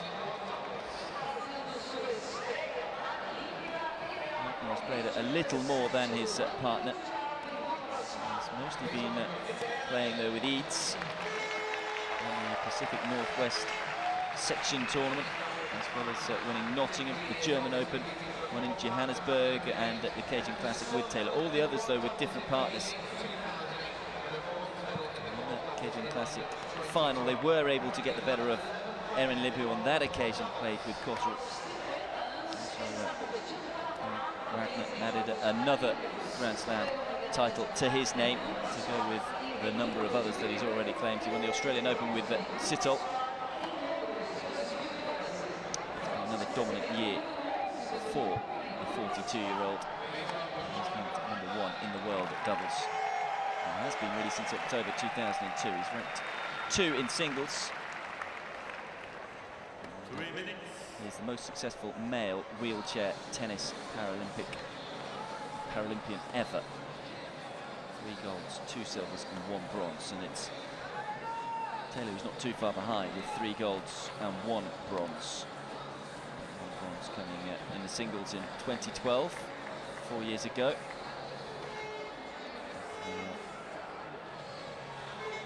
Wagner has 2 singles silver medals. He won the silver in 2004, and won the silver as well in London 2012, and won the bronze in Beijing in the singles in 2008 in Beijing. So he has some Paralympic backstory. He was injured, incidentally, in a surfing accident back in 1995. So he enjoys playing the sport before that accident happened. That's his mother. That's his biggest influence and his hero. To always do your best. Erin Libb and Weinberg have played a match, though. I talked about the Americans having a bye through to the semi-finals. Libb and Weinberg, they were mightily impressive against Oliveira, and Silva didn't even drop a game, winning 6-love in the quarterfinals. So plenty of confidence to take into this last 4 encounter. 2 minutes. In terms of Weinberg and Erin Libb's Paralympic experiences, Weinberg has a couple of medals to his name. Silver in the doubles in Beijing, of course, losing out to Wagner and Taylor in the final. He also won the bronze 4 years ago in London. Just missed out on another medal in the singles, though. Finished 4th in London, the 50-year-old. Whereas Erin Libb, this is his first Paralympic Games, so some experience for the 31-year-old. He's at a career high, both in the form of singles and doubles. He's ranked world #5 in singles, world #7 in doubles. So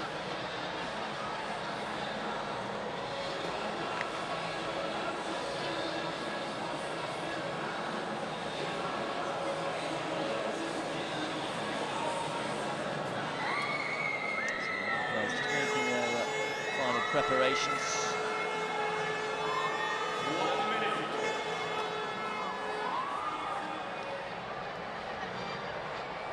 Nerves in the system, no doubt about that. Particularly, you would think that Wagner and Taylor, although they have been there and done it a number of times before, tested whether or not the experience will be the difference. Whether they feel that just with the lack of tennis that they played together this year, whether that will be a factor too.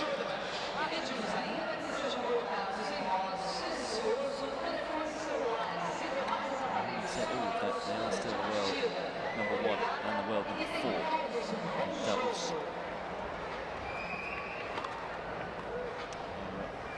I think Taylor was talking about in another recent interview, saying about how he didn't secure his spot in Rio until May this year, and he said it's been the toughest one to qualify for. Just a difficult amount of preparations coming into it. As I say, feels that everyone is gunning for them.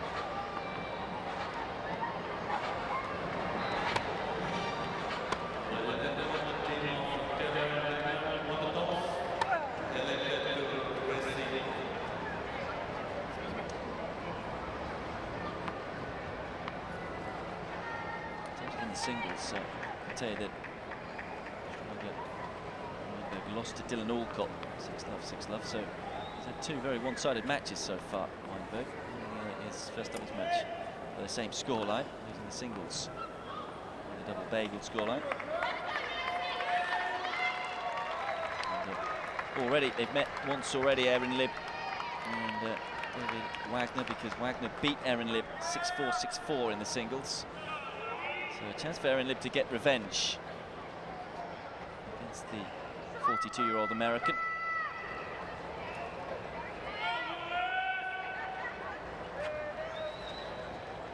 So maybe the last chance to discuss some tactics for both teams. Wagner is involved still in the singles. He's made it through to the semi-finals. Good wins against Erin Lib and then against Moroishi of Japan. You can hear some American fans on centre court, and no doubt get behind Taylor and Wagner. So this is a semi-final matchup in the quad doubles.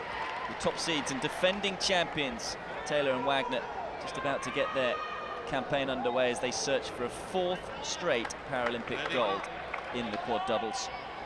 Up against Erin Lib and Weinberg. Weinberg's partner, Erin Lib, to start things off.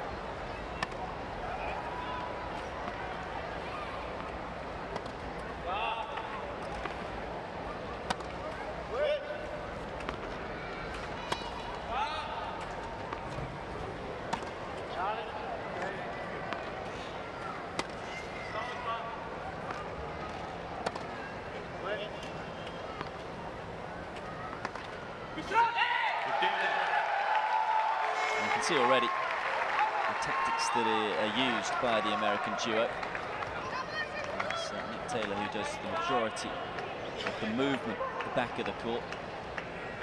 And Wagner to be the aggressor at the front of the court. I'm sure Erin Lib and Weinberg would have had discussions of how to deal with the 2 Americans and the threat that they pose.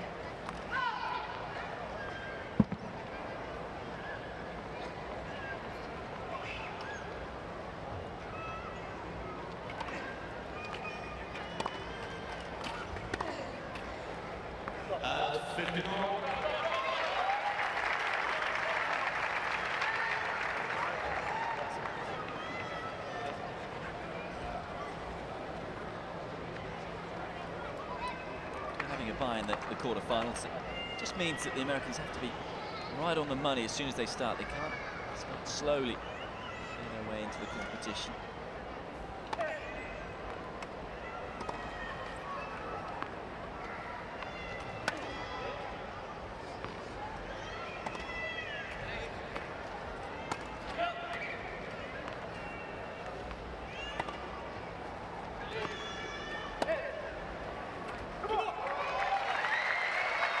Big shot to come up from David Wagner.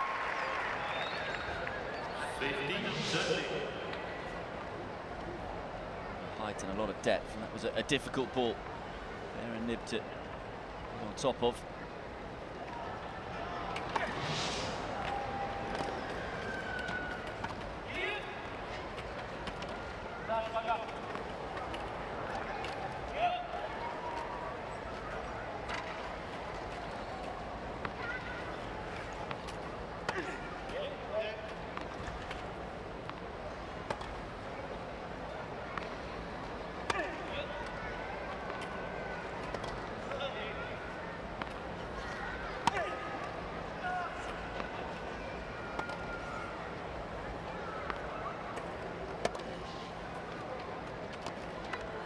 Oh, what a shot that is.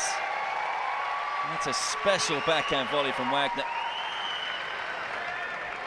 Oh, Nick Taylor says he's the best in the business at the net, and you can see why. It was fabulous.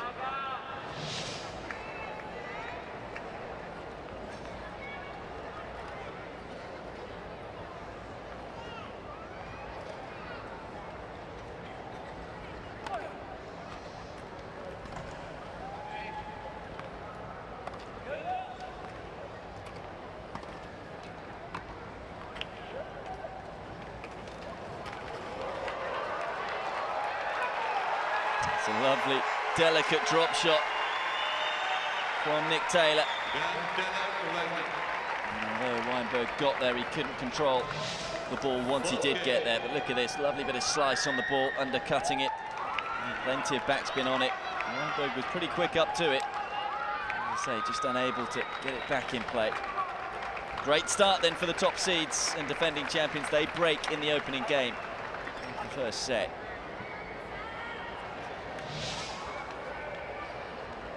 Such a solid player is Nick Taylor. Seems to be so reliable in terms of getting the ball back in play.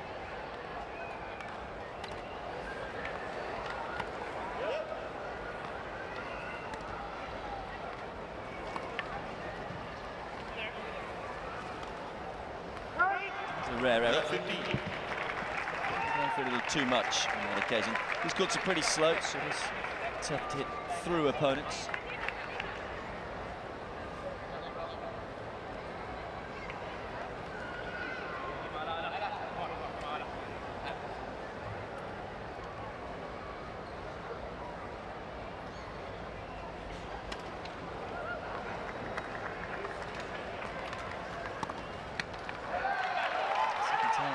Second point in a row.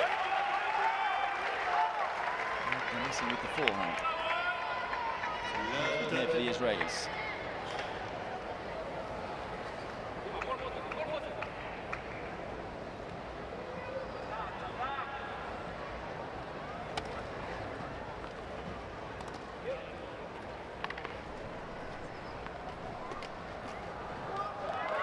That's a good deep return.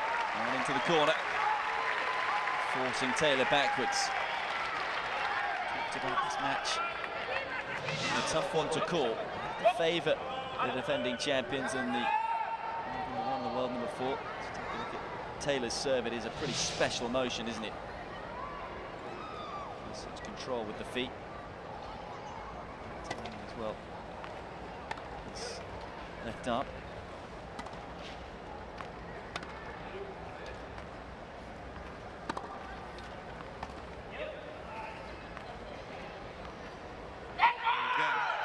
Just couldn't get around the ball in time there, Taylor. And Israel break to love.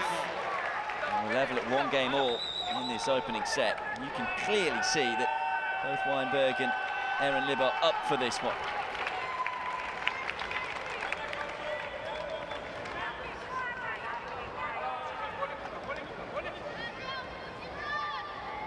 Game apiece.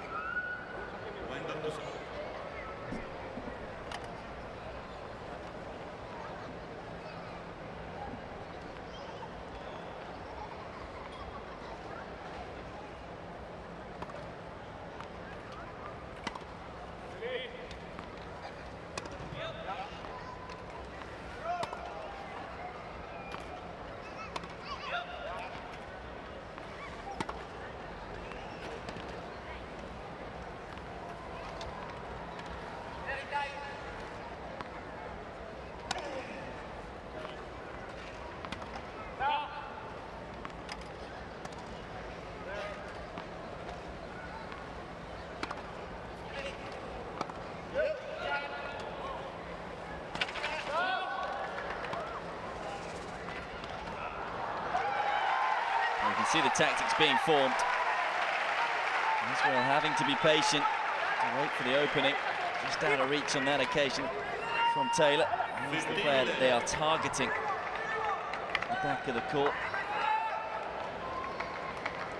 Israel doing a good job of just keeping the ball away from the dangerous Wagner.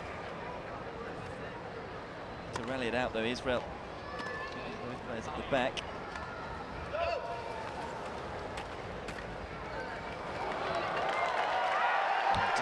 Well to get there. Well, that's a fabulous point. Stunning tennis from Israel. It's a dream point. The sun get. Initially, it was a lovely angle from Wagner. Aaron Libb was somehow able to get to the ball. And then Weinberg finishing the point off, going back in behind Wagner. In a row for Israel.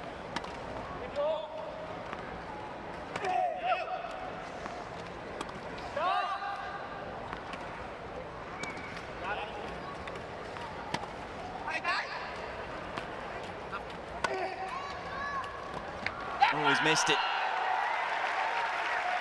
They're not quite on the money just yet. 14. Pressure here for the top seeds. 7 points in a row. Weinberg and Ehrenlib.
That's more like it.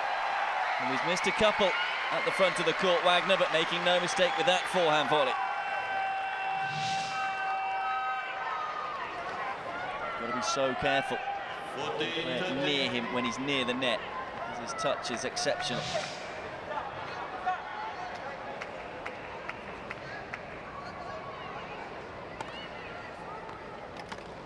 And the backhand into the net gives the game to Israel. I'm sure Weinberg and Ehrenlib will be delighted with the start that they have made.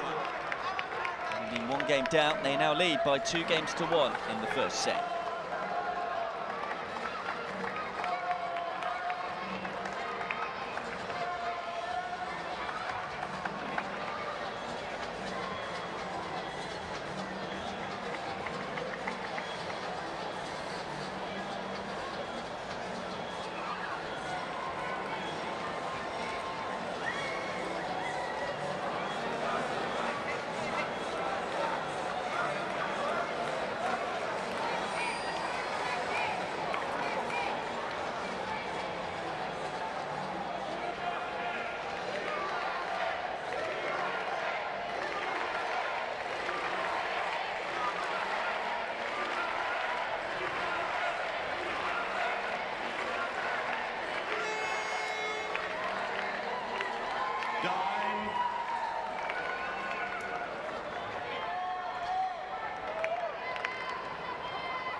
This contest would be fascinating, and it's been an intriguing start.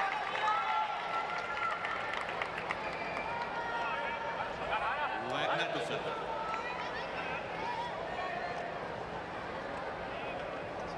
to serve. Trailing 1-2 in this opening set.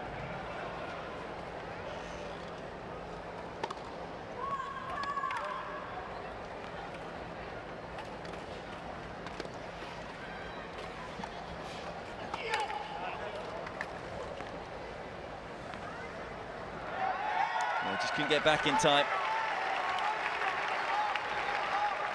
I wonder whether Taylor could have taken that on the half volley. At the moment, though, they're doing a superb job, the Israelis, of just negating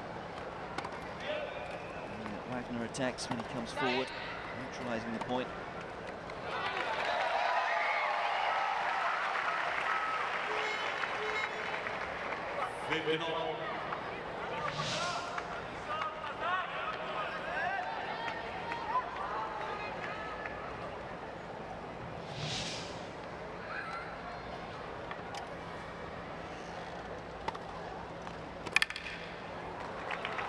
Good serve. And a slice on it.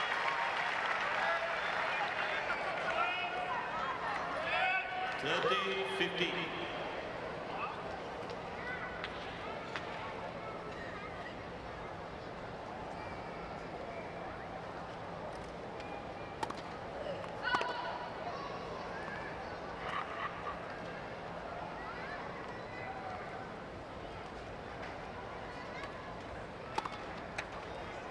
Net First ever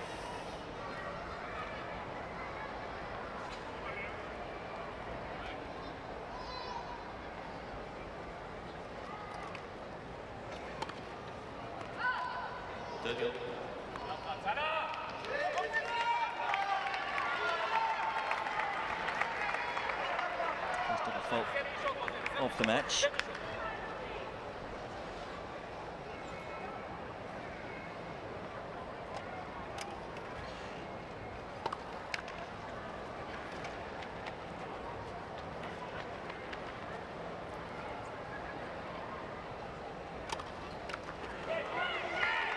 Two double faults in a row, and again, USA under pressure. Chance for a third straight game for Weinberg and Ehrenlib. Great point.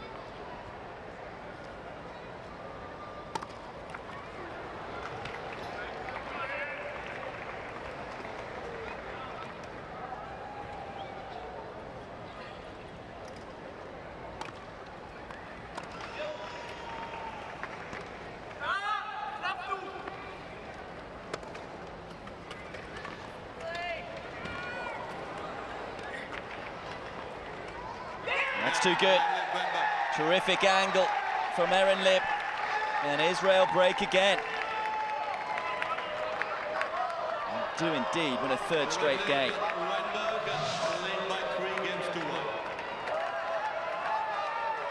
Just a reminder, Taylor and Wagner have never lost the Paralympic Games doubles encounter. They look like they're going to have to play their very best here to come through this one. Just tell by the reactions there, it's nerves in the system. It's a position that they're all too used to being in.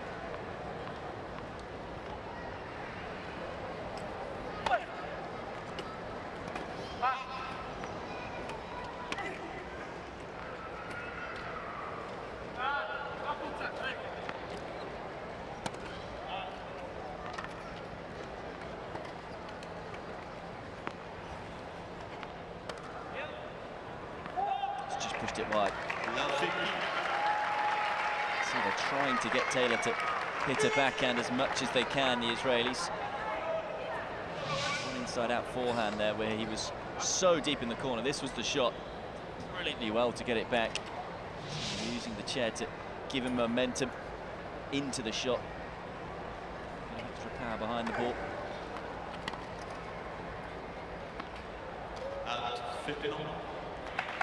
Good serve from Ehrenlib on that occasion.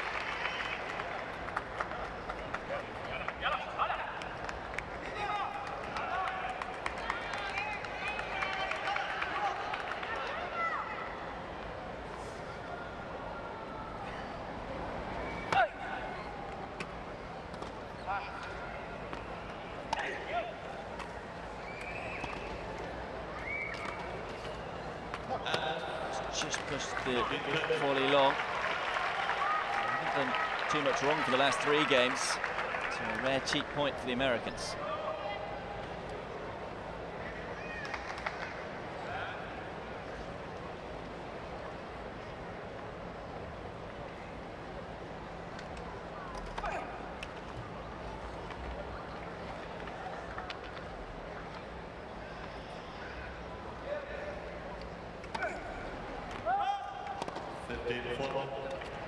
Broken in the first game and will be broken here, using 2 break points. Ehrenlib.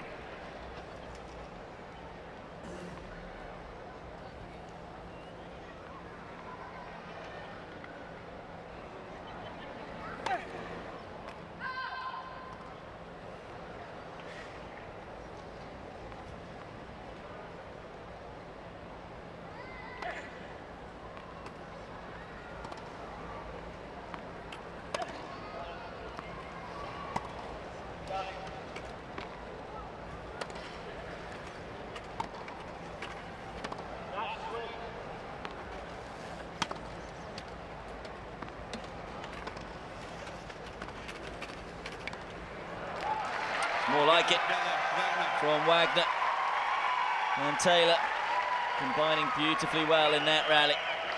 And they get the break back. Lead by 3 games to 2. But it is still Team Israel who lead by 3 games to 2.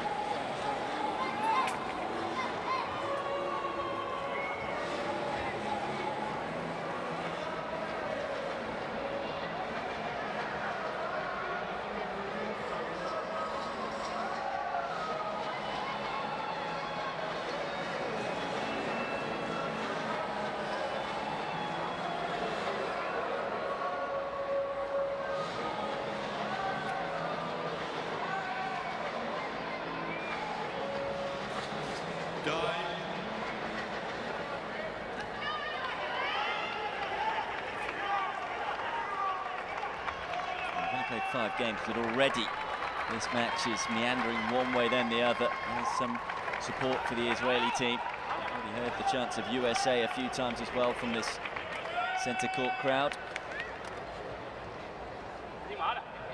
To discuss. We've seen 4 breaks of serve already, just the one service hold.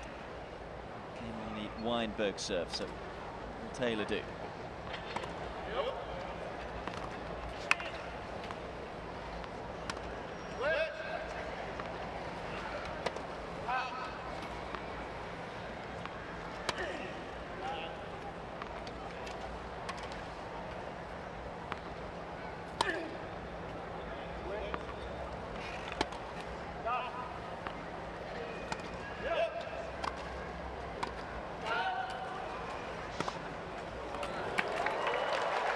They opened up the court brilliantly, did Wagner. And then stepping up and striking the forehand fantastically well was Taylor. He used his momentum here. Struck it out in front. And this time, Weinberg couldn't quite get there. The top spin on the ball, they're brushing over it.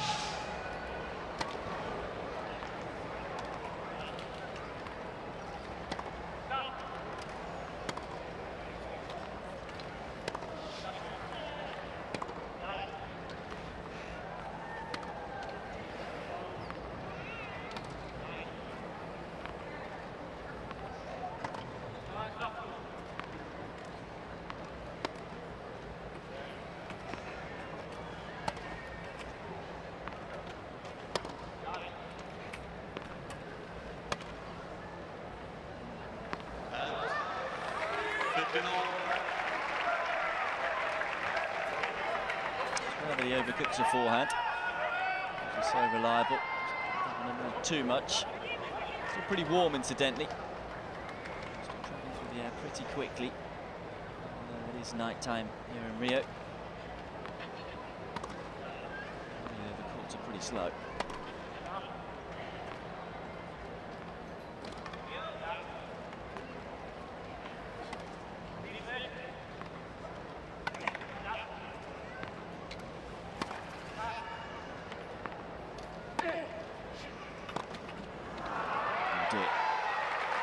Maybe got caught in 2 minds there, whether to take it on the half volley or a low volley. Didn't really get there in time and too low. Frustration then for the Americans, because Taylor had opened up the court nicely there with a firm, deep forehand.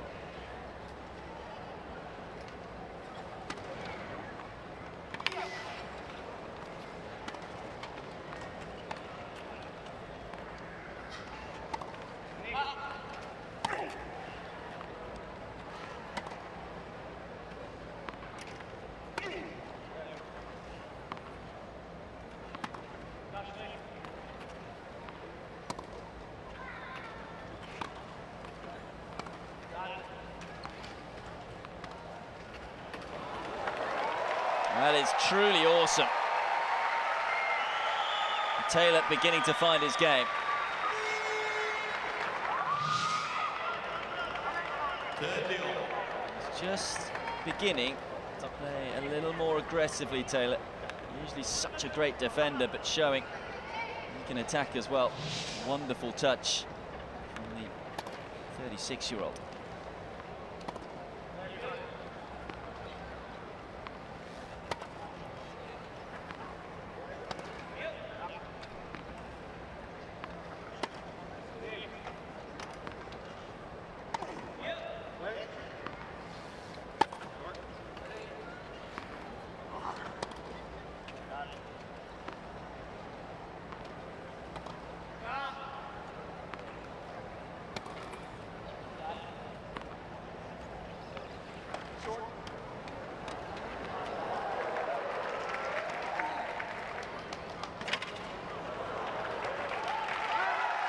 It was a ding-dong rally, could have gone either way. It's the Israelis on top again, and they carve out another breakpoint opportunity.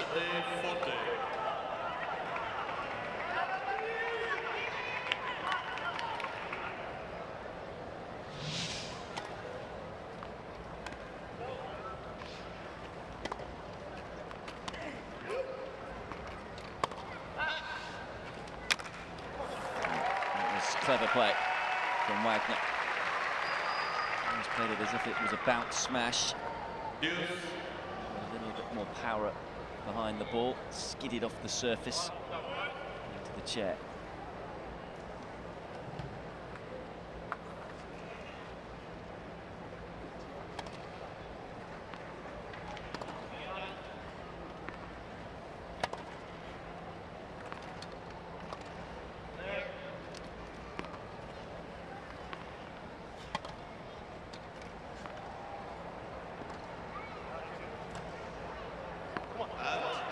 Just long. So they can save the break point. And that's Taylor and Wagner with a game point themselves. Seems to prefer this serve as well, does Taylor. Whether he'll go wide once more. What they're discussing.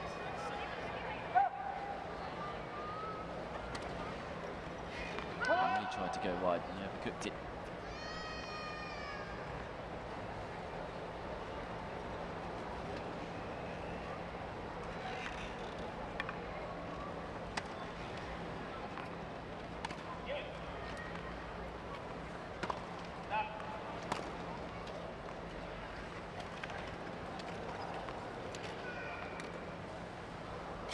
Just pushed it wide, and then the USA fight back. First time in the match that either Wagner or Taylor have been able to hold serve, and it is Taylor who does hold. It's 3 games all. There was so little to separate these two teams.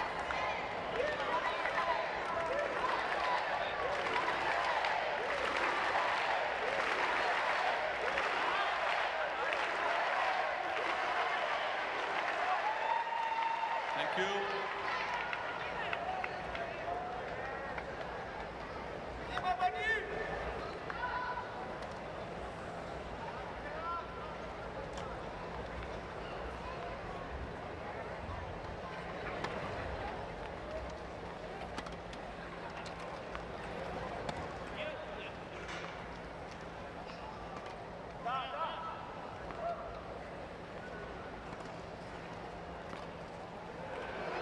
Oh, that's a wondrous half volley from Wagner.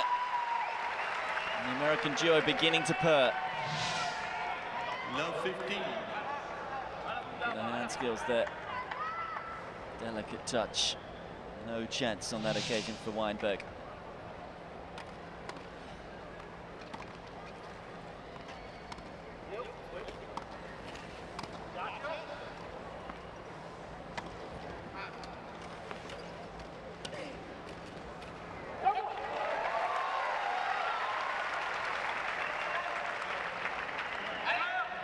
Love 30.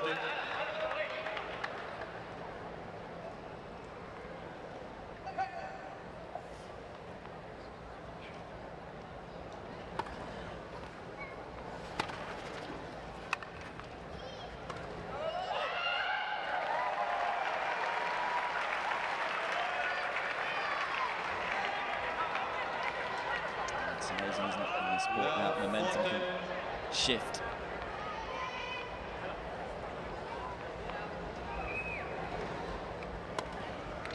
Net. Let's hear for the Americans.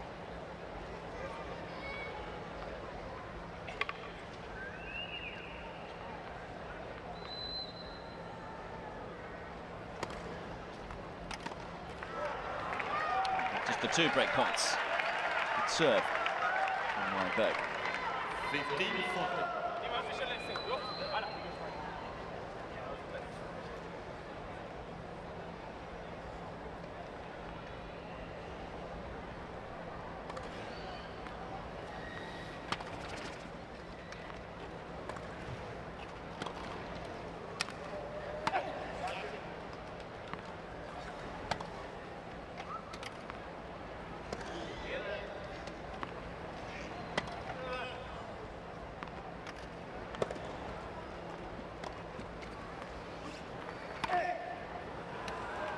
That's a lovely backhand from Aaron Lip.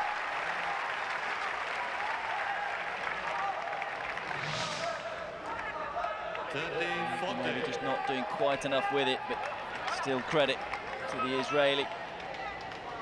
He was anticipating the line ball. 2 break points saved. Can they save the 3rd?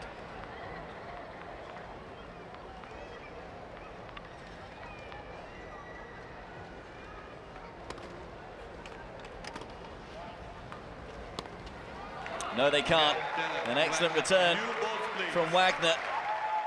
And the Americans move in front once more. They win a 3rd straight game. And now lead by 4 games to 3 first set.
Love up, and they went 3-1 down.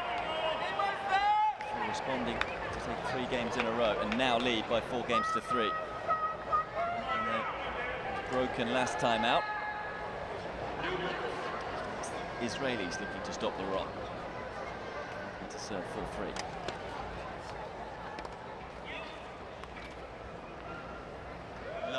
Slightly late call there from Wagner, and Taylor wasn't in position.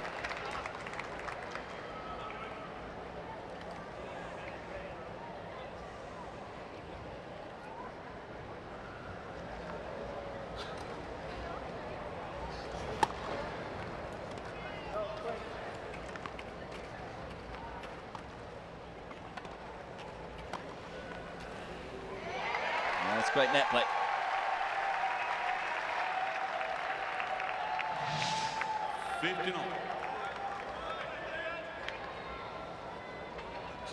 Both control it so well and angle it away, considering how high it was.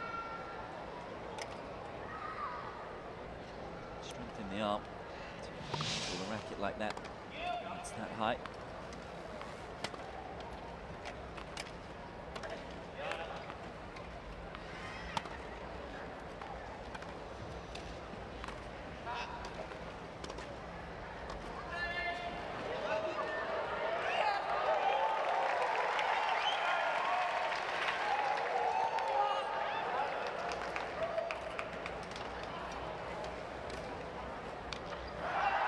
Well, what defensive skills by Aaron Lip in that rally. Weinberg may take the glory for finishing the point off, but just wondrous movement from that man. He went from side to side. Look at this here. It's behind him. Very nearly flies out of the chair. Having got that, he was able to get the next ball too.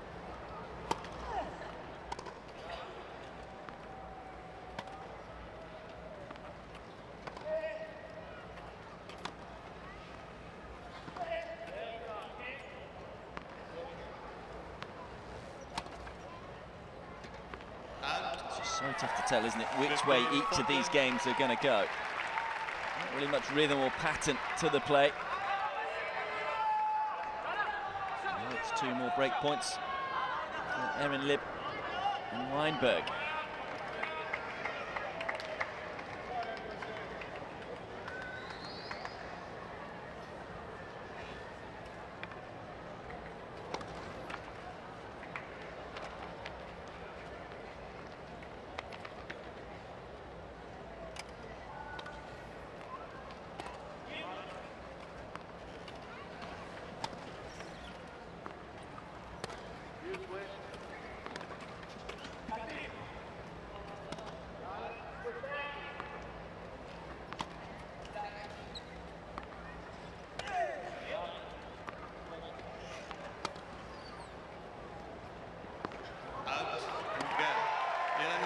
Just overcooked it. It was mightily tight. But there is the break for the Israeli team. 4 games all. And it is 4-all in the first set. And you have to say on the balance of play, deserved. These two pairs have been so evenly matched.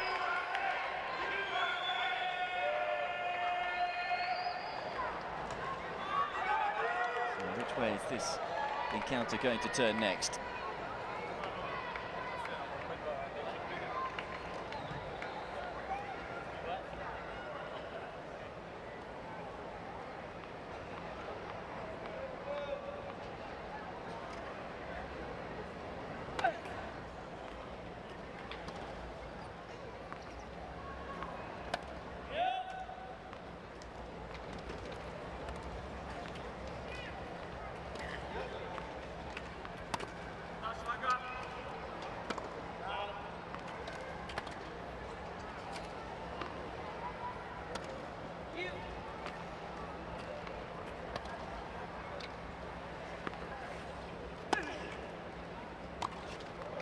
There's Wagner where he likes to be, at the front of the court to fire the volley away.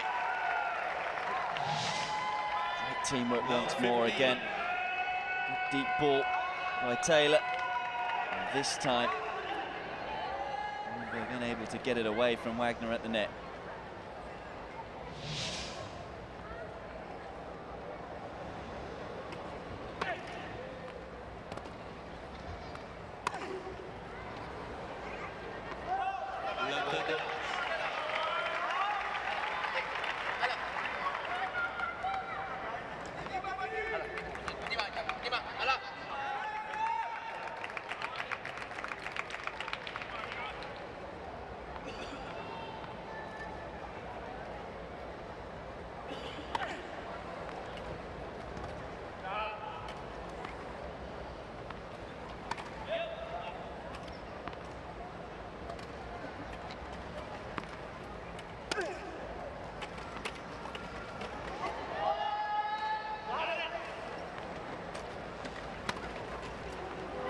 Oh, that's a wonderful forehand winner from Nick Taylor. And you can understand him enjoying it. Delight for the American fans too. Look at this though, on the move, swiveling around and getting it away from Weinberg.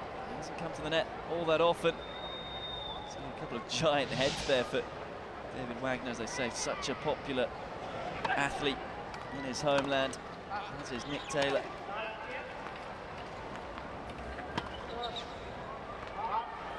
Never lost the Paralympic Games quad doubles match. They've been to 3 Paralympics before this one. They are being tested in this semi-final though. Still they have 2 break points. And they've yet to hold serve, incidentally. Broken twice already. He's going to be broken again.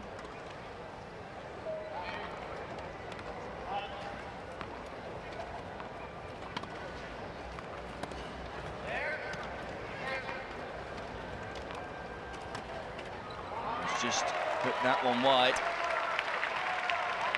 Well, reversal momentarily there. It's a position you usually expect Wagner to be in, right at the front of the court. 2 break points saved. This is a third break point for the American duo. On to lob Wagner. That's a good lob. And is this going to be the turning point, the critical moment in this opening set? The Americans will feel they had opportunities in the first 2 break points. It was 2 errors. Though it was just a fine bit of play from Weinberg. Thank you.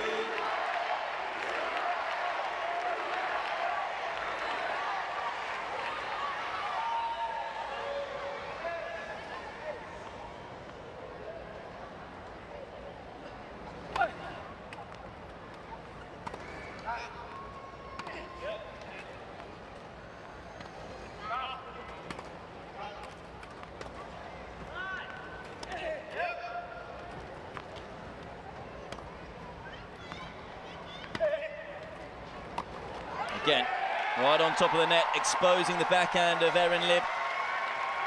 And then moving forward to pounce. Advantage, Wagner.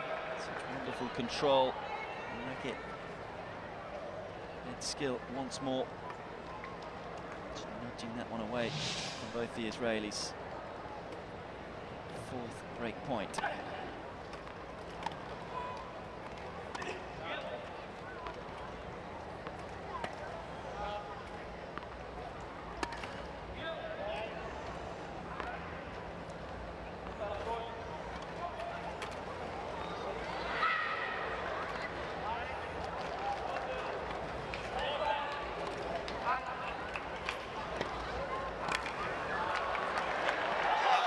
This time they do break. 4th time lucky for Wagner and Taylor. And they're a game away from taking this opening set. Taylor and Wagner who lead by 5 games to 4. Terrific inside-out forehand from Taylor. And Weinberg, it was just too hot to handle for him.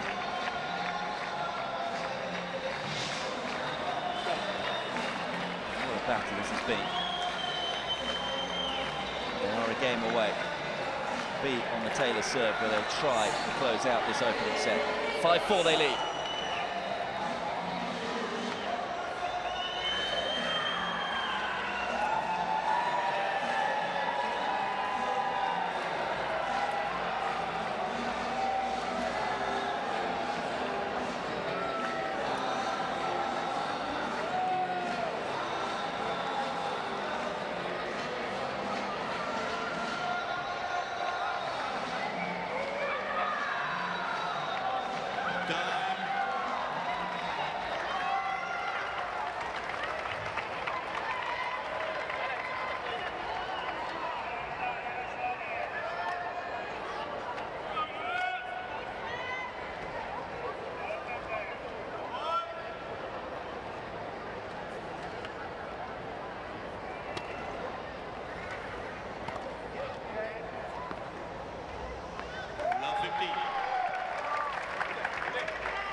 again. Great depth on the ball from Taylor. And 2 points away from a very tight set of tennis.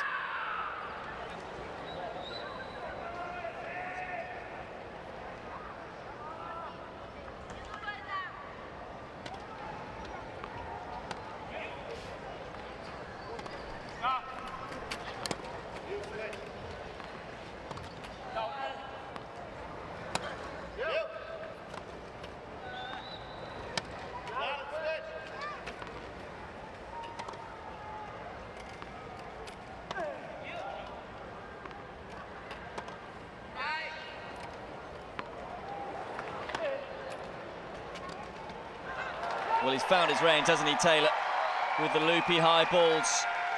And it's that deadly combination of Wagner at the front of the court, Taylor at the back, that has served them so well for so many years in the Paralympic Games. And it's serving them well at the crucial moments in this set. It was a terrific volley. It's 2 set points for Team USA.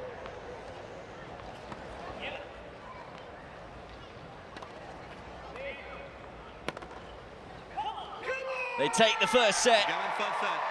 They were 3-1 down, they looked out of sorts.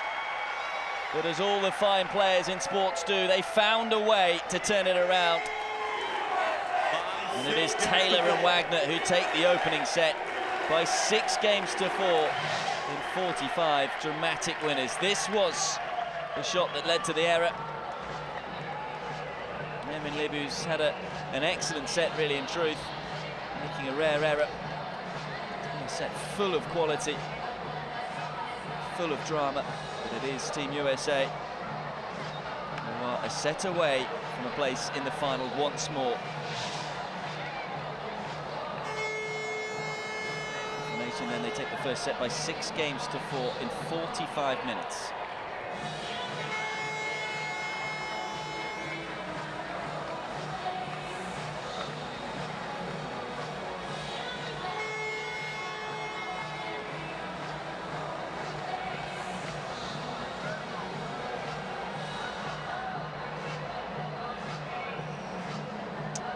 The opening set in terms of statistics, then you can see there the Americans just a little more aggressive. That's usually always going to be the case with the way that they play, with David Wagner far up the court. Both teams high on first serve percentage. It's been very tight. There haven't been too many unforced errors. It's been absolutely absorbing. It is the top seeds who have taken the first set. They've never lost a quad doubles match at a Paralympic Games. It looked a little worrying in that opening set, and there's still a long way left to go, you feel, in this match. But they tended to get a little better as the set went on. Particularly in that final game, there was some lovely combinations. Taylor at the back of the court, Wagner at the front. So what will happen next? We'll soon find out. It's going to be Weinberg to get this second set underway.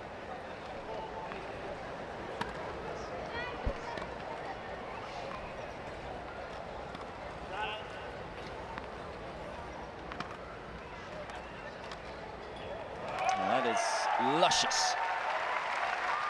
Really enjoyed that one. No wonder. Lovely angle volley.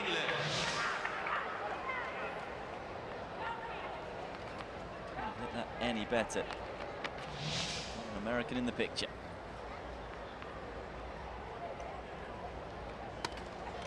Net. First up.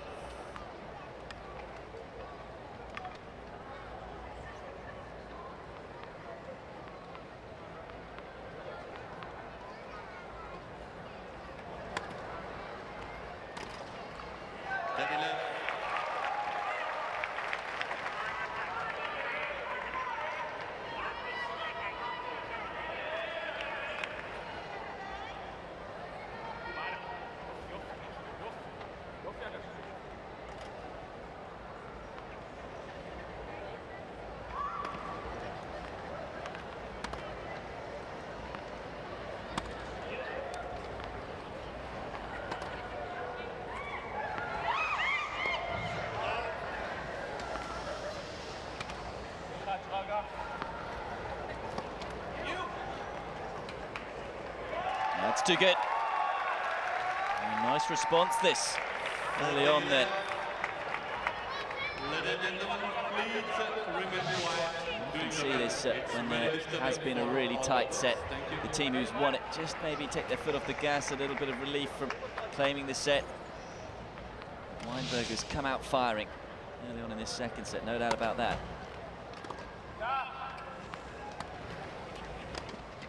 Super play. Oh, it looks so easy. 14-15.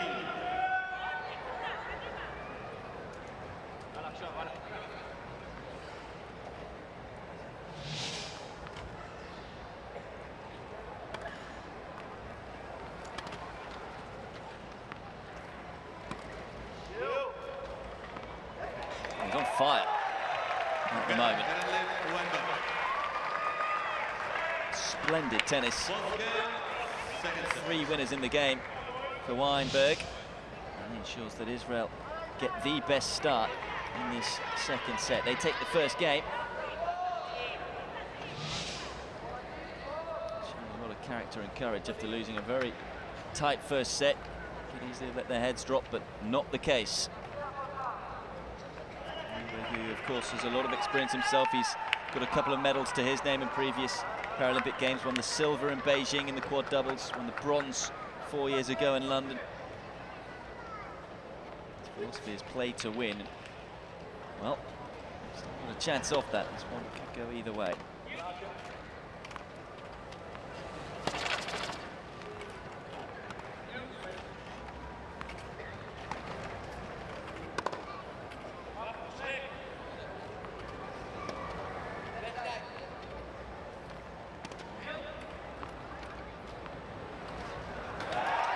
Interesting, incidentally, that Taylor and Wagner have elected to stay the same side where they're serving. I thought there's that much difference. As I say, there's not much breeze.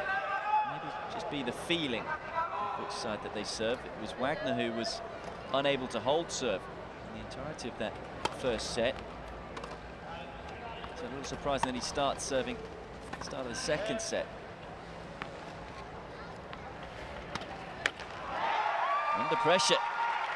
6 out of the first 7 points won by the Israelis. He raised his game at the back end of the first set, Taylor, but a couple of errors started this set.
Tight.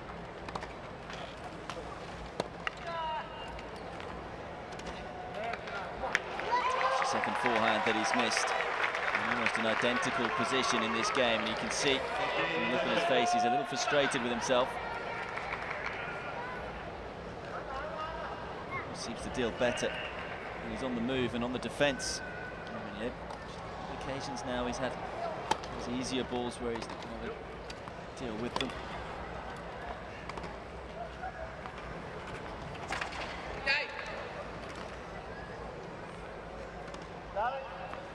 Switch. Got it.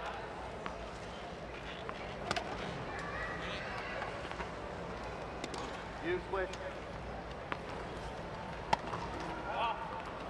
He's just put too much behind it. You can see what he was trying to do. Big space down the middle. This court is pretty slow, so players are going for the ball. They really are putting everything they can behind it. You need to just overcooking on a court like this one.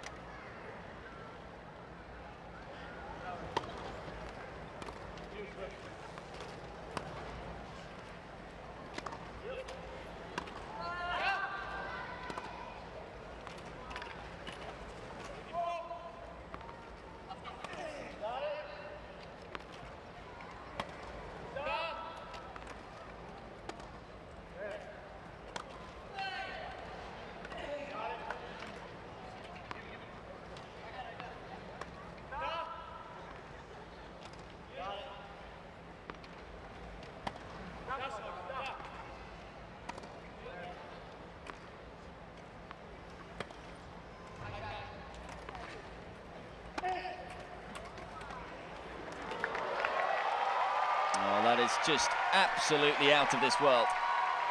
The combination, the deep hitting from Taylor. And then Wagner in the right place at the right time, able to punish their opponent. Yeah, Taylor enjoying himself, and you can see why. It is some technique, isn't it? But yet it's so effective.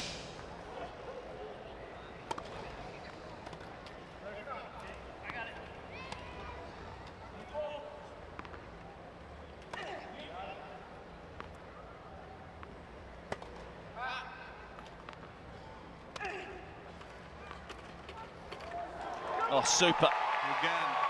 The thing for the Israelis is that they know what's coming. There's no disguise in the tactics from the American team, yet they are just so effective with it. And again, Taylor setting up the point, but that is just incredible hand skills. And David Wagner on the half volley. He is a really special player. He's won 3 golds, 2 silvers and 1 bronze already in Paralympic Games in the past, looking to add to his medal tally. Things up at a game apiece in this second set.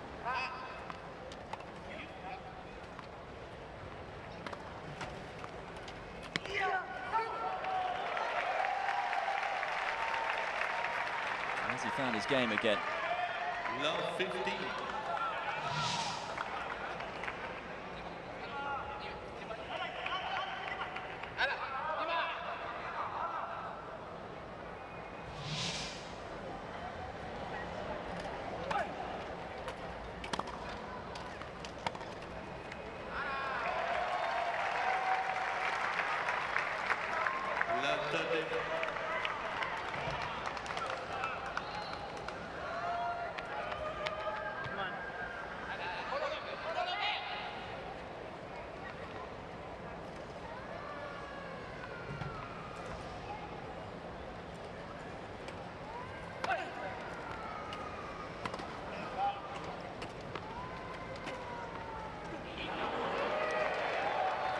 First time we've seen that. So the Israeli pair have been playing such fine tennis from start to finish. You can understand slight lapse in concentration. Just didn't quite get his positioning right. That's what he was trying to do, trying to take the ball early, take the time away from the Americans, maybe add a bit of pressure. Israelis will feel that momentum has now shifted towards the Americans.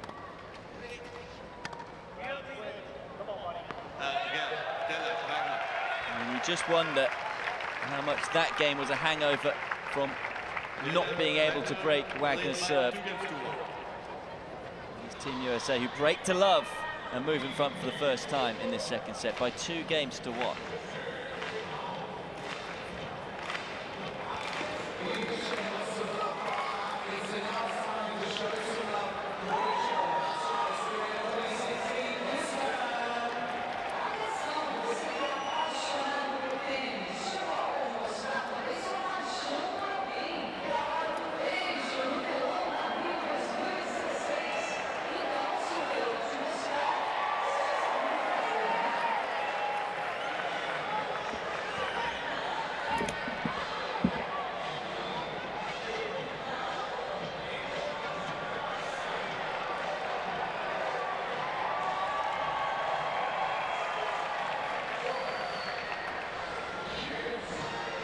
Die.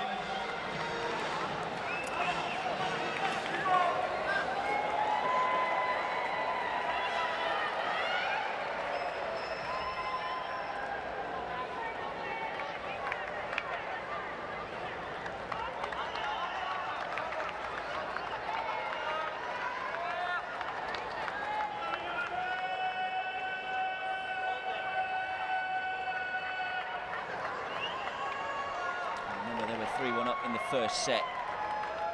Those righties, Weinberg and Aaron Lib. Feels like a long time ago now, though. Just 2 games since then. 2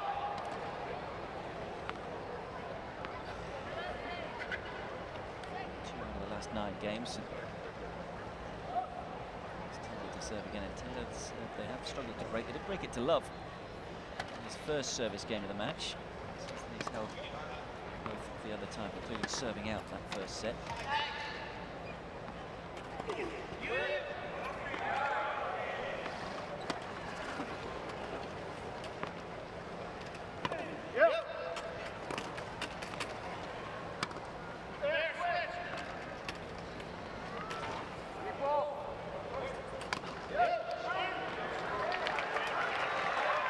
He almost had to play it behind his head, and I don't think it came off the strings, but Weinberg won't mind. That's why he apologises. Not sure what part of the racket this hit, but like he got himself in a bit of a muddle at first, but improvisation certainly worked.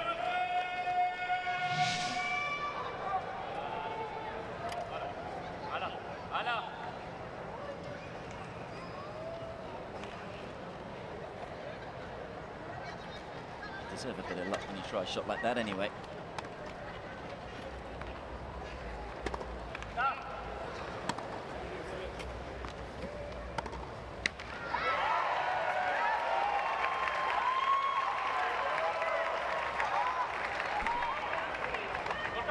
We're going to see another twist.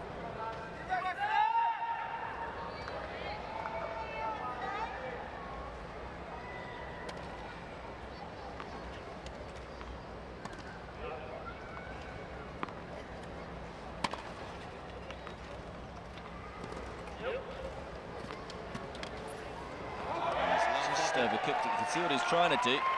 Great, just a clever little angle, but only from the middle of the court, didn't have that much angle to work with. And having said that, he's a master at those types of shots, usually Wagner. If there was an angle to find, he would have found it. 3 great points to Israel. They're able to take it, so 2 games in a row, 2 breaks to love in a row. And Israel fight back. It's 2-all in the second set.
Incredible.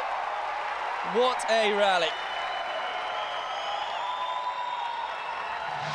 Well, every player added to it in some way, no doubt about that. That was a brilliant get from Taylor. On the half volley, almost a little bunt on the angle, and this time Wagner gets it very, very right. These 4 are entertaining the crowds here on centre court, no doubt about that.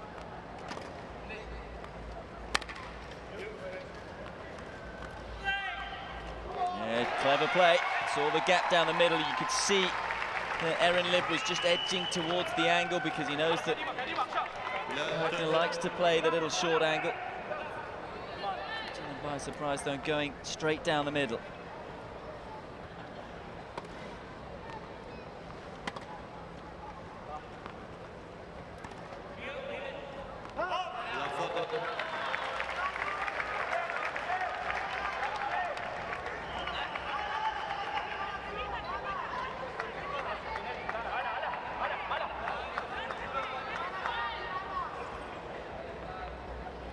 Points then.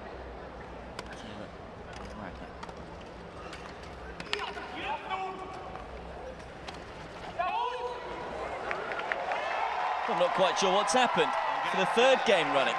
It's a break of serve to Love. Extraordinary. And quite an extraordinary shot from Nick Taylor to finish it. Look at that side spin cutting around the side of the ball. No chance whatsoever for Weinberg to get there. Terrific piece of skill. And the Americans back in front in this second set. They lead by 3 games to 2.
His serve originally in this second set.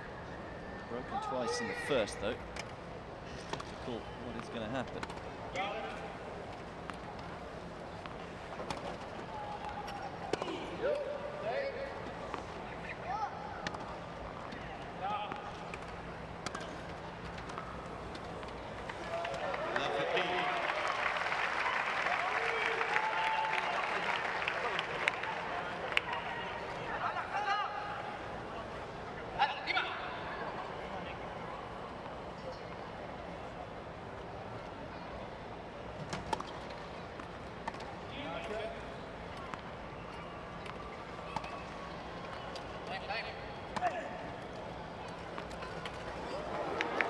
Beautifully done. Loves a half volley, doesn't he? Wagner.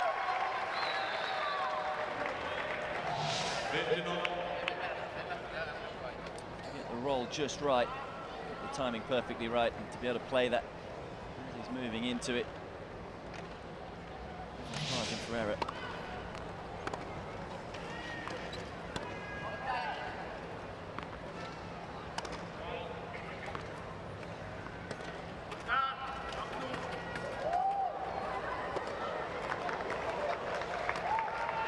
There's the combination. Taylor opening up the court. Wagner taking the glory. Able to get Weinberg on the stretch. Once more on the angle is Wagner.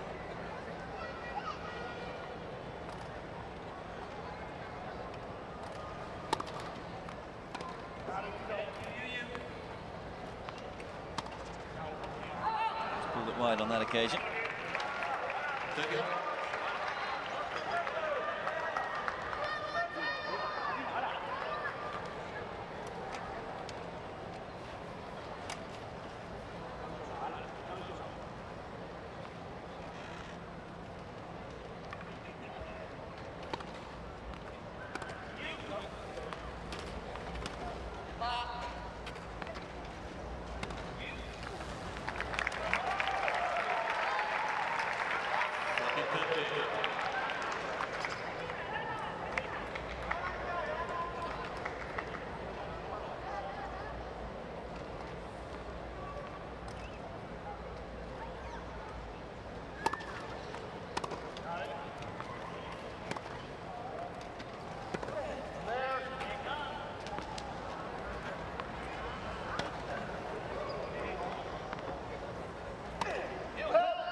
how many times? And how many times has he nailed it? New ball played, okay. Wagner holds. And America, for the first time in this second set, have a 2-game cushion. Just been able to hit a few more winners. It's been the effect of Wagner at the front of the court that really has been the difference between these two. Taylor has been near perfect though in this second set at the back of the court. So much to deal with for Weinberg and Erin Libb.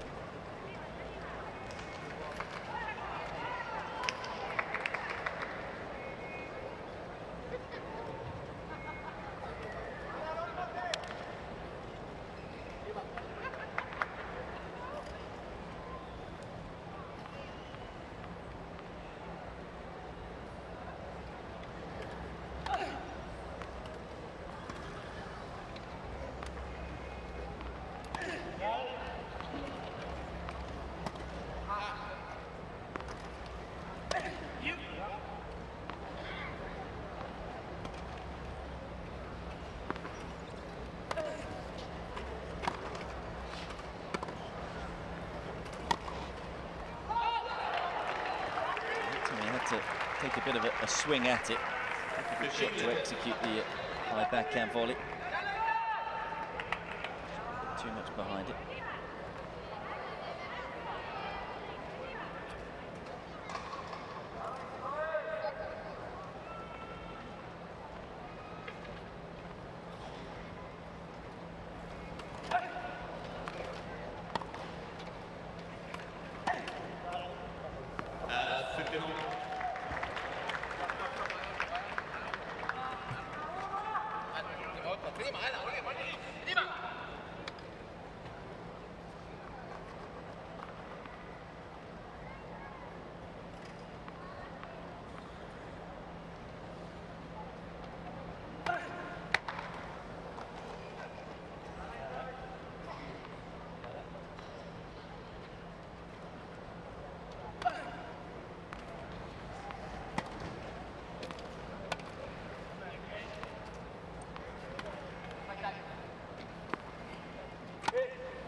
So good.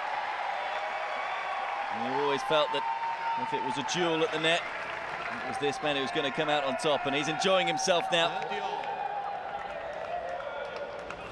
always feel that players tend to play better on the doubles court when they do enjoy their tennis.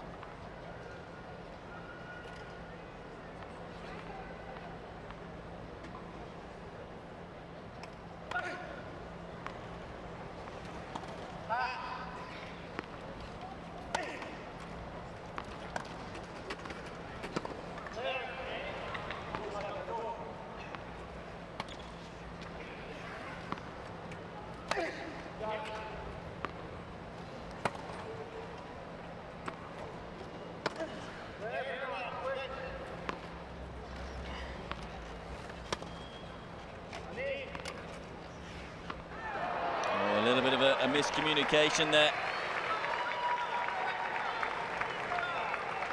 Clever hitting though, the American pair. Exactly what that's going to do. Right in between them. This is a big point. If they break here, they're almost home and hosed.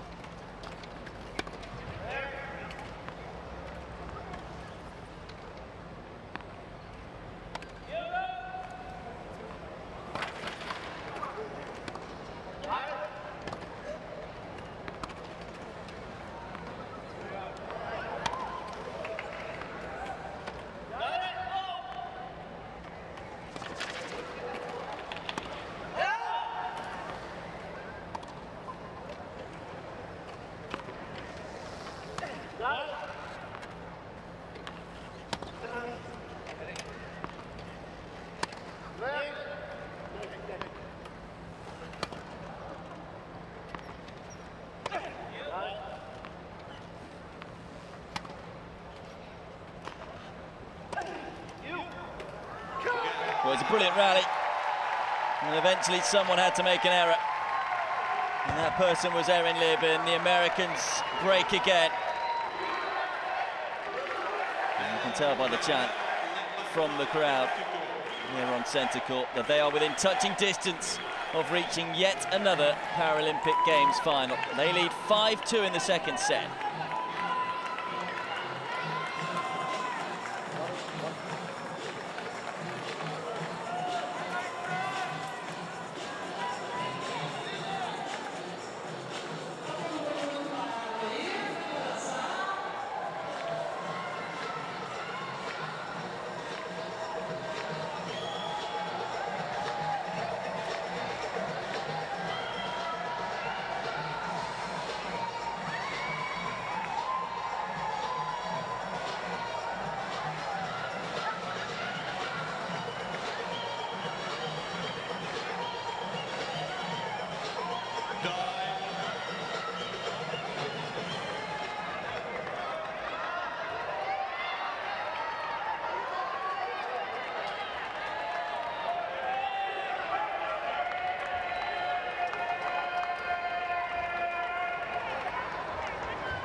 Serving for the match then, Taylor, 5-2.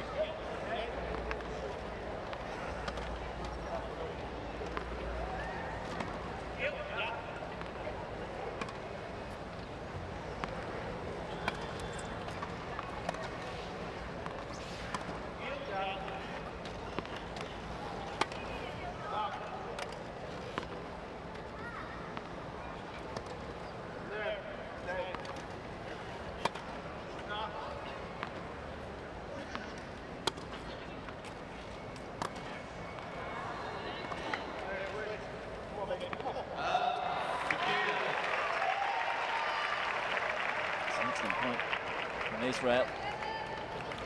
Once doing enough with the volley on that occasion. Just wonder whether the Israelis are going to change their tactics here. You saw Erin Libb move forward. Just being a little more aggressive. They need to change something. In the last 6 games, and it's been 3-1 up in the first set. Right up against it. That's delicately done by Weinberg, and again, the Israel team showing plenty of character. They're not going to hand this on a plate to the Americans.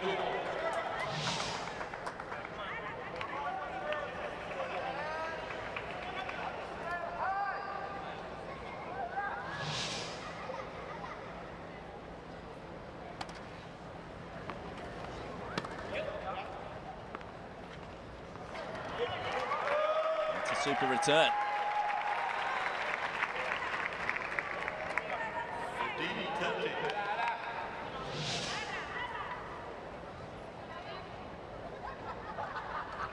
Being a little too high, Taylor.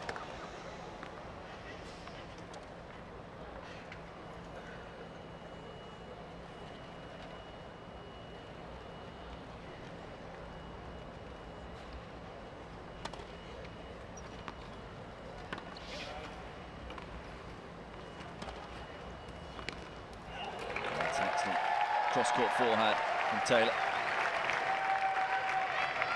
He usually plays it nice and high. This one is deep. On occasions he can hit it flat and low. He's a fine tennis player.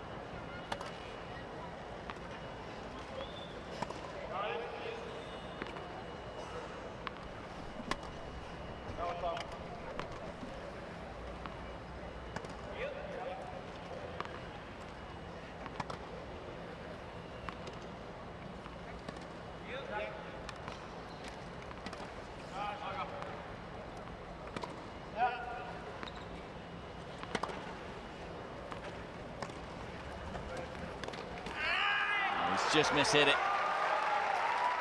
Always going to be stretching. It's one of those enticing shots from Weinberg. Wagner knows there that was the wrong call. He shouldn't have gone for the ball. Point for Israel, a chance to keep themselves alive. Oh, that's so good. So quick to see where the gap was. Taking it out in front and firing it in between the two Israelis. The movement in the chair as well in terms of getting momentum into the shot.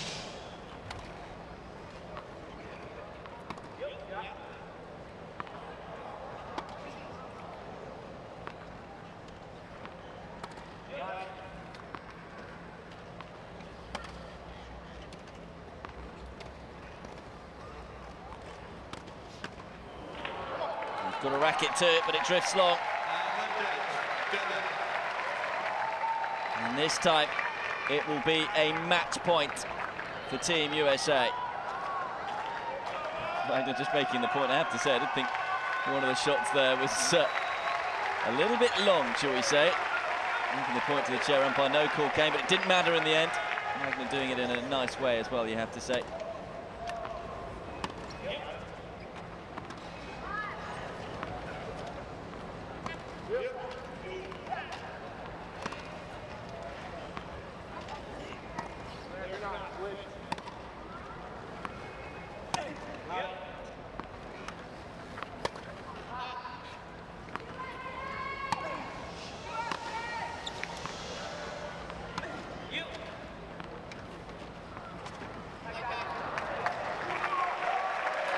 Again, Israel walking the tightrope. One shot early on that landed right on the baseline. A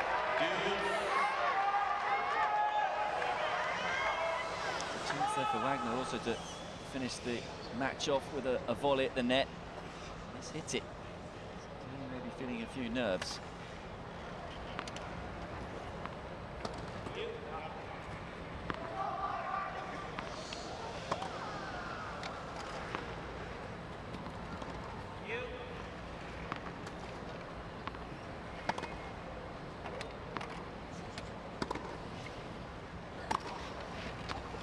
Oh, it's a fine shot, this one. It's USA who find the line. There are no line judges on the baseline. It has to come from the chair. Look at this for a high backhand winner. He was playing it with his back to the court. Couldn't have hit it any sweeter though, and it's a second match point for Team USA.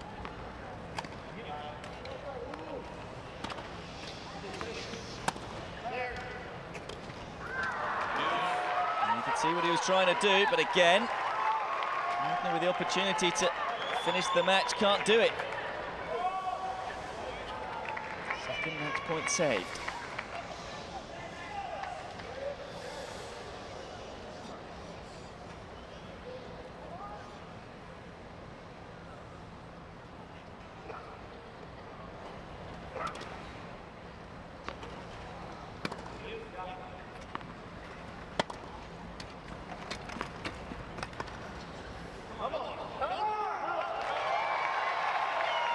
Mix-up again there for the Israeli team, but it was a clever high inside-out forehand from Nick Taylor right into the corner. Oh, so good to watch these two, aren't they, Taylor and Wagner? They just combine so beautifully. No one has found the formula to beat them as of yet. Third match point.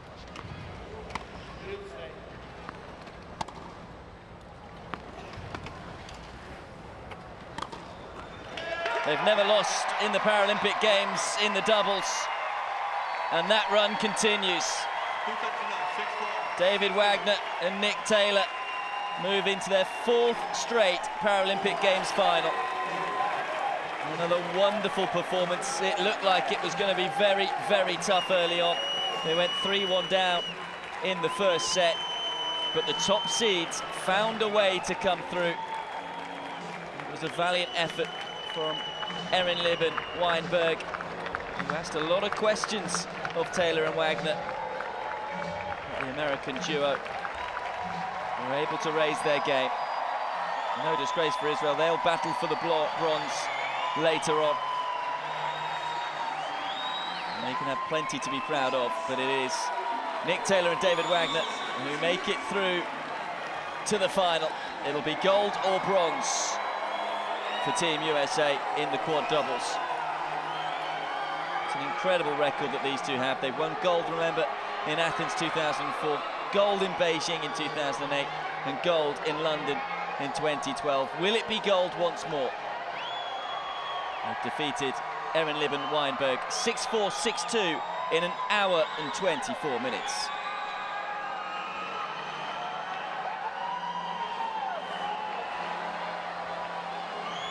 They're going to bask in the victory for some time now, you would think. And why not? As I say, they had to really think about their performance there. And being asked all sorts of questions by Weinberg and Erin Lib.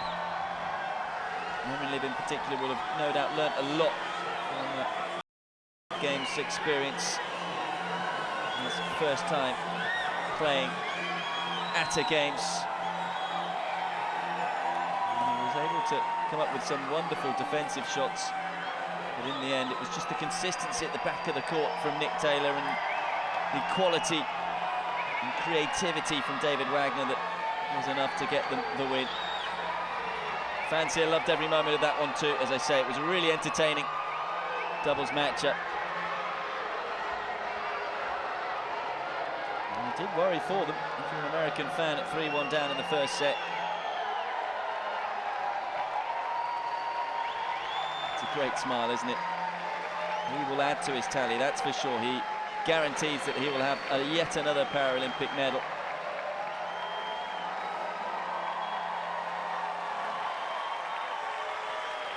He's already the most successful male wheelchair tennis Paralympian ever, David Wagner. And his medal tally will get even better after the Rio 2016 Paralympics. It is Nick Taylor and David Wagner who moved through to the final. They've defeated Erin Lib and Weinberg 6-4, 6-2 in an hour and 24 minutes.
So here are the match statistics. That one was an enthralling encounter. The American duo who moved through to the gold medal match.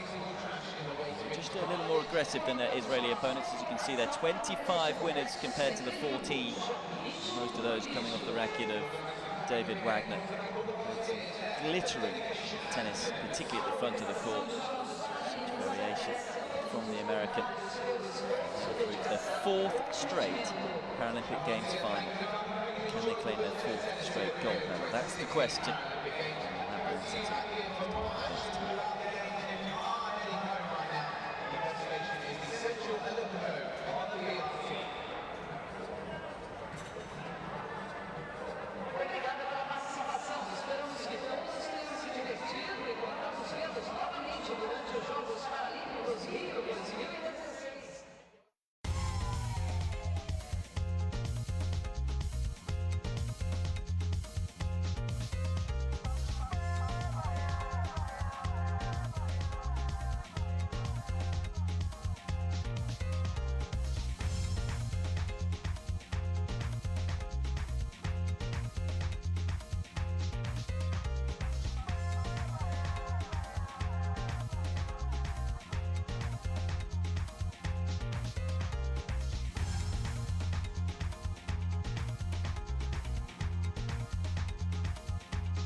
So that concludes the evening session of the tennis.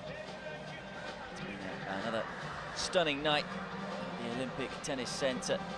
Wins for Hewitt and Reed, the 2nd seeds in the men's doubles open. Were looking good, the 2nd seeds. They were tested though a little by the Korean pair of Im and Lee, but they were able to get past their opponents to move into the quarterfinals 6-1, 6-2. And then just a few moments ago, if you're with me, you would have seen Nick Taylor and David Wagner, the defending champions, the team who have won 3 gold medals from 3 previous Paralympic Games, moving into yet another gold medal matchup.